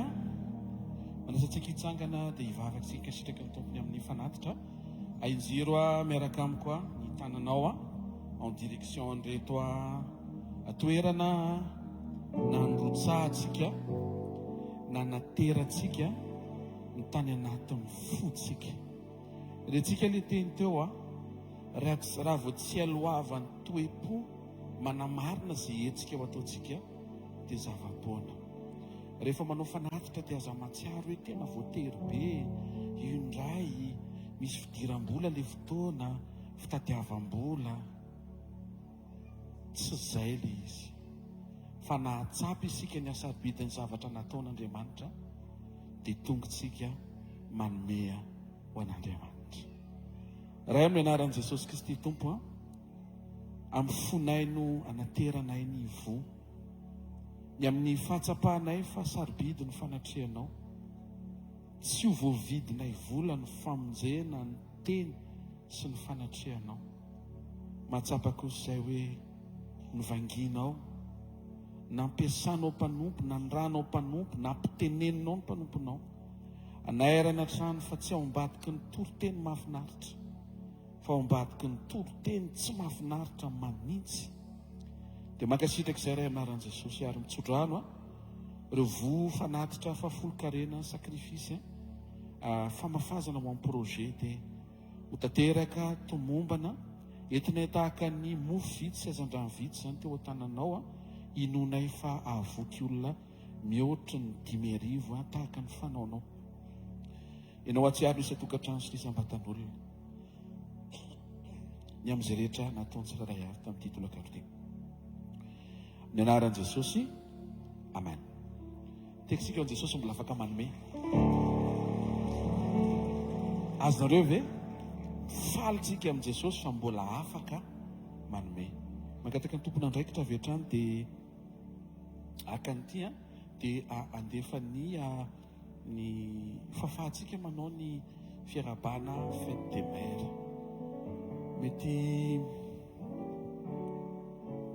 mety tsy mahazatra le izy mety tsy niomana ikeo ianao dia renesina any anatin'ny fona ho any fotsiny fa ampitiavana ny anaovantsika an'le izy tsy hoe fombafomba le izy na hoe inona be fa fahatsapana ny amina fisiny ray aman-dreny apetraka Andriamanitra ny fiainam-panompoantsika dia mino aho fa hiaraka isika iompo anome zay mba vokatry ny fotsika amen raha senarenao moa hoe tena pastera tena tsy niomana mihitsy androany amin'ny semaine ambony afaka mbola miona aminy ianao dia omeo azy le izy tsy omena ana tsy za tsy mamoa mantsy papa tsy mamoa halleloia tena rehefa mahatery ane le izy tena rehefa mahatery le izy dia renao mihitsy ny hoe zay le hoe fitiavan'ny Kristiny manery amen dia ambara mpiodina iny miodina iny mantsy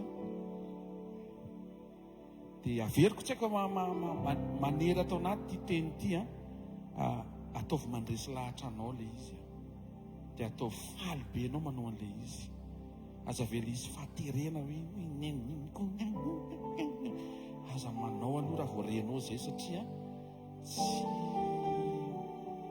tsy tokony isy akory zany hoe le izy koa zao teny sady ny antony vita ny fête des mères avy fête des pères dia Pentecôte dia fampiaraha-betaka anniversaire mbola izy zany dia le izy tsy hoe le izy koa ohatry misesika mifanesy le izy tsy fananina mifanesy le izy fa fitiavana le izy fa tsy hoe tsy maintsy na hoe zao na hoe ty na hoe ry na hoe atsaniko eo zay alleloia dia mangataka ny pasteur zay manatrika eto rehetra hiaraka amiko eto hitsoro eto mba hiafahantsika miaraba any pasteur mama Viviane tonga dia alefa le hira mazava ho azy ka min'audio anjo dioka safady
anaran'i Jesosy ary amin'ny solitenany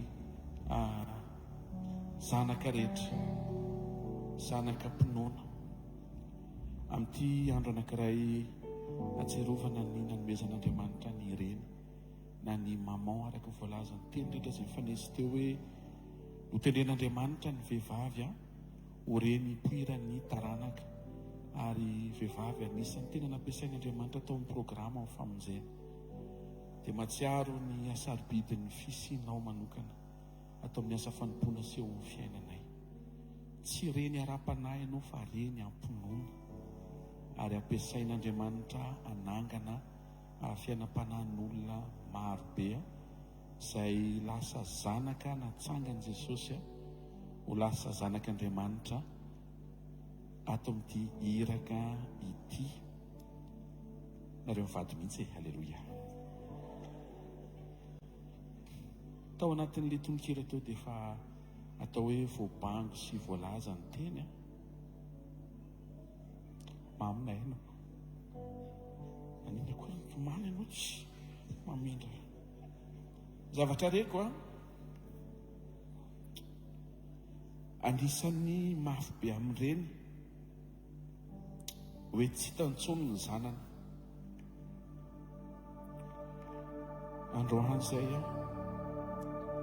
hijory sy teny fa tsy ala an' Jesosy, tsy izahay no ampitomany ianao. Mivavaka kosa ma ho tafaverina daholo izay mety niala tamin'i Jesosy ka nateraka ireo tampinoana. Mbola misokatra ny vavahady, tsy fantatra ho viana ny kiotana.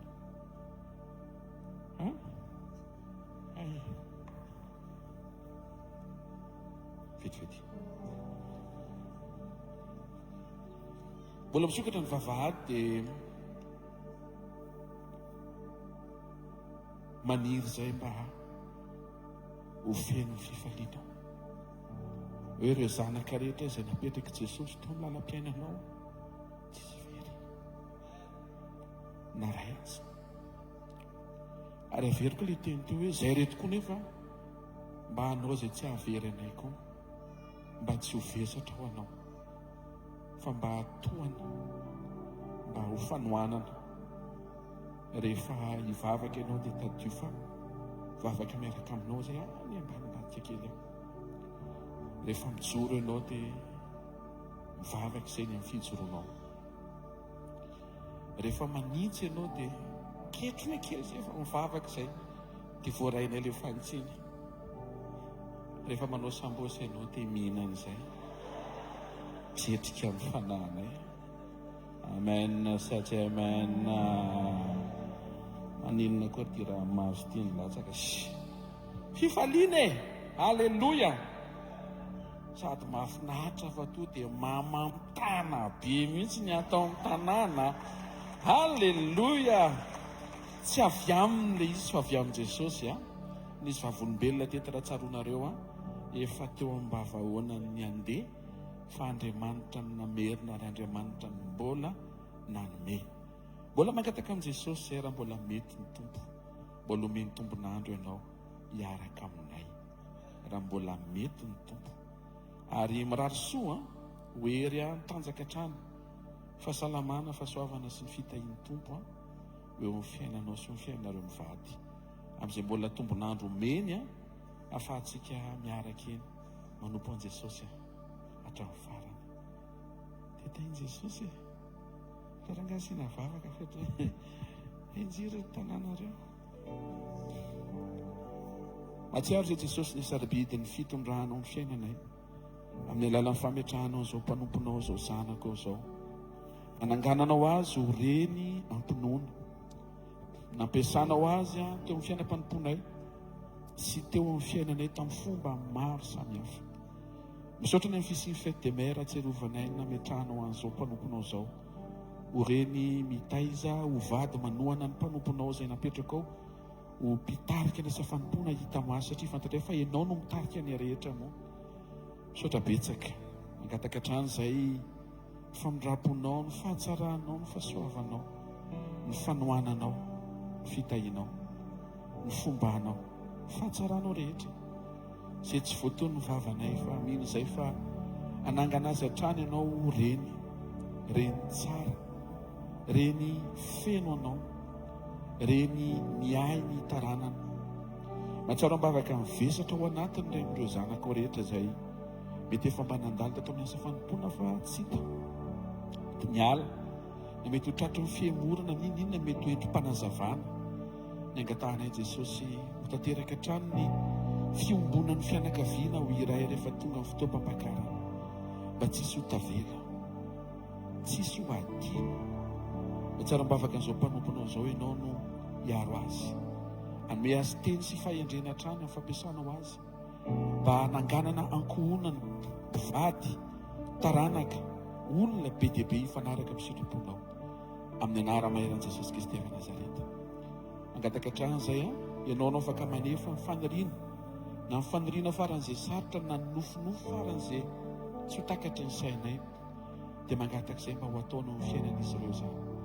Ny fanomezanay voafetra, satria voafetra izay, fa ny fonay kosa mangataka izay tompo, anotronanao an'izao ankohonana izao, amin'ny anaran'i Jesosy Kristy avy Nazareta.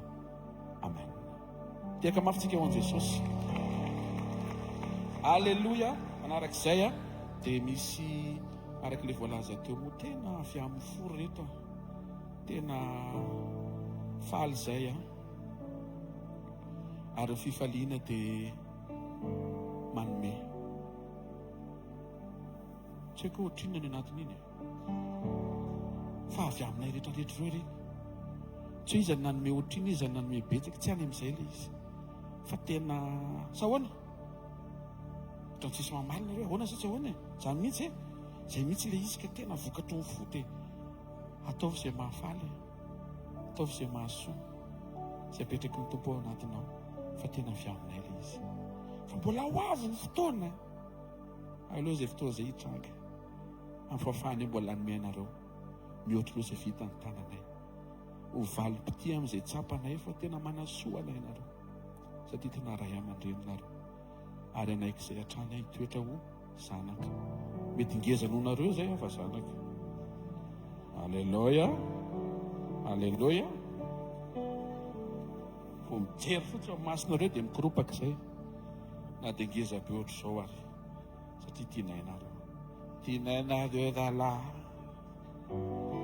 Dia tsika ry teny tianay ianao mama, maminay ianao vavaka ho anao foana izay.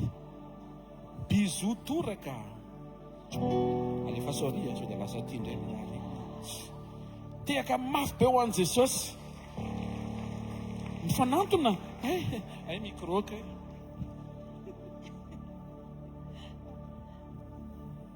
Saotra betsaka ny amin'ny fitiavana, fiarabana.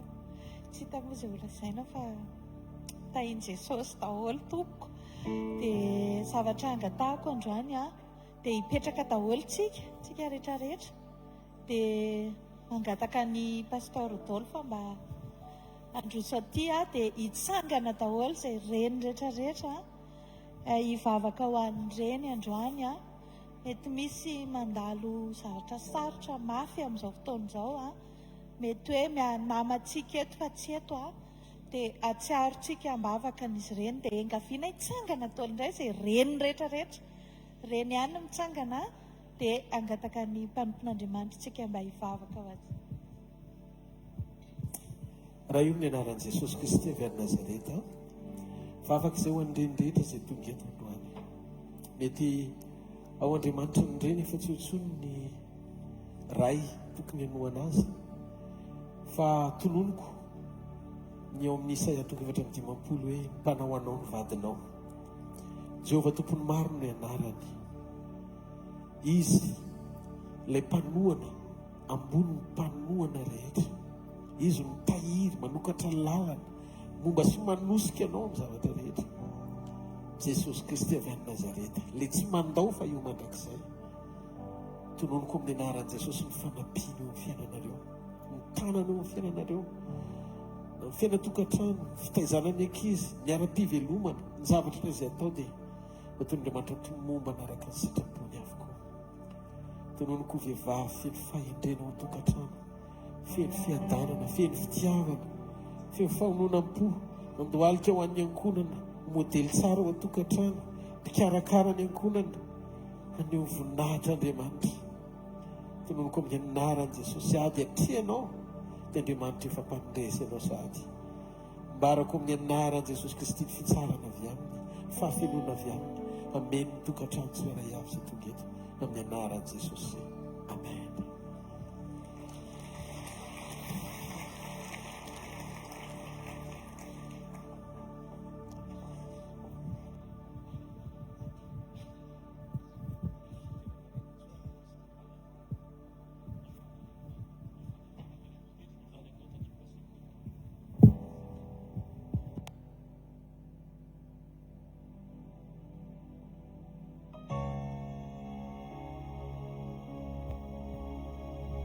miakatra ny lohantsika tazavatra raha tsika hitsangana ideran'i Jesosy a alleluia alleluia da hitehaka mafy tsika ho an'i Jesosy fa tsara loatra izy alleluia hifaly aminao zay Jesosy androany tsara loatra ianao Jesosy o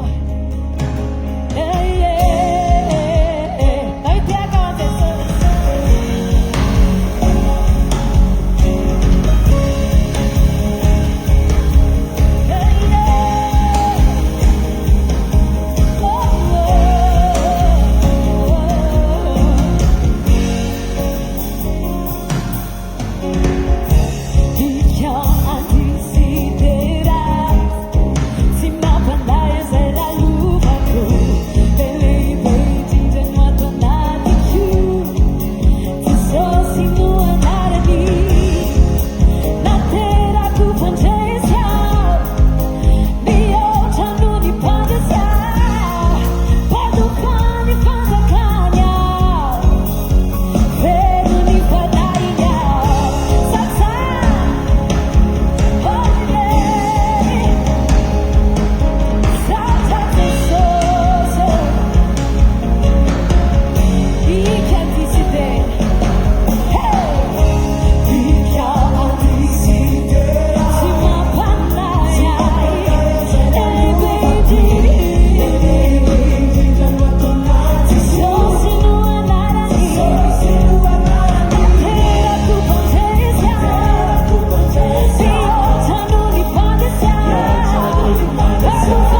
mijery atsika eto afofany amin'ny lanitra ny tanao dia andao hisaotra an'Andriamanitra tena misaotra izay Jesosy misaotra ny mifanatrehanao saotra ny Jesosy tanterahana telo ny mifanatrehanao ny fiovampo ny fanesorana izay zavatra tsy nambolenao rehetra na toetra na fiainana na fatorana misaotra Jesosy fiovana sy ny fijoroana androany dia satria teto ianao saotra ny fiombonana fananganana tanjaka hery fahafahana manompo fijoroana fiazakazahana fanaovana ny sitraponao misaotra fa miasa ianao tsisy masakana ary tsisy maharombaka amin'ny tananao mandrakizay makasitraka ny amin'ny fanasitrana ny tsirairay avy makasitraka ny amin'ny famahana olana ho an'ny tsirairay avy makasitraka ho amin'ny fananganana ny tsirairay avy makasitraka ny amin'ny zavatra tsy voatery ho voatanisa eto nefa ny sehonao teto androany mandehana amin'ny anaran'i Jesosy fa mitompombanareo izy hitanareo amin'ny lafim-piainareo ray manontolo ny fanahinareo ny ainareo ny tenanareo sy ny mombanareo rehetra eo an-tanany mombanao aza matahotra fa manoatra no mimpandesintsika miaraka aminy tsofina rano ianao amin'ny anaran'i Jesosy hitanao ane Jehovah ka ianao ampamiranytavany aminao ne Jehovah ka mirafo aminao ananatra ny tavany aminao ne Jehovah ka mianao ny fiadanany mandehana amin'ny anaran'i Jesosy fa zao dianao zao dian'ny mpandresy manoatra noho ny mpandresy ao ambany fahasoavan'Andriamanitra sy ny fahatsarany tanteraka ary ho voninahiny mandrakizay amen zareo fahasoavana fa ny fahasoavan'Andriamanitra ny matoizao fa ny fahasoavan'Andriamanitra ny matoizao anareo veloma tompoko amin'ny herinandro indray eto anaika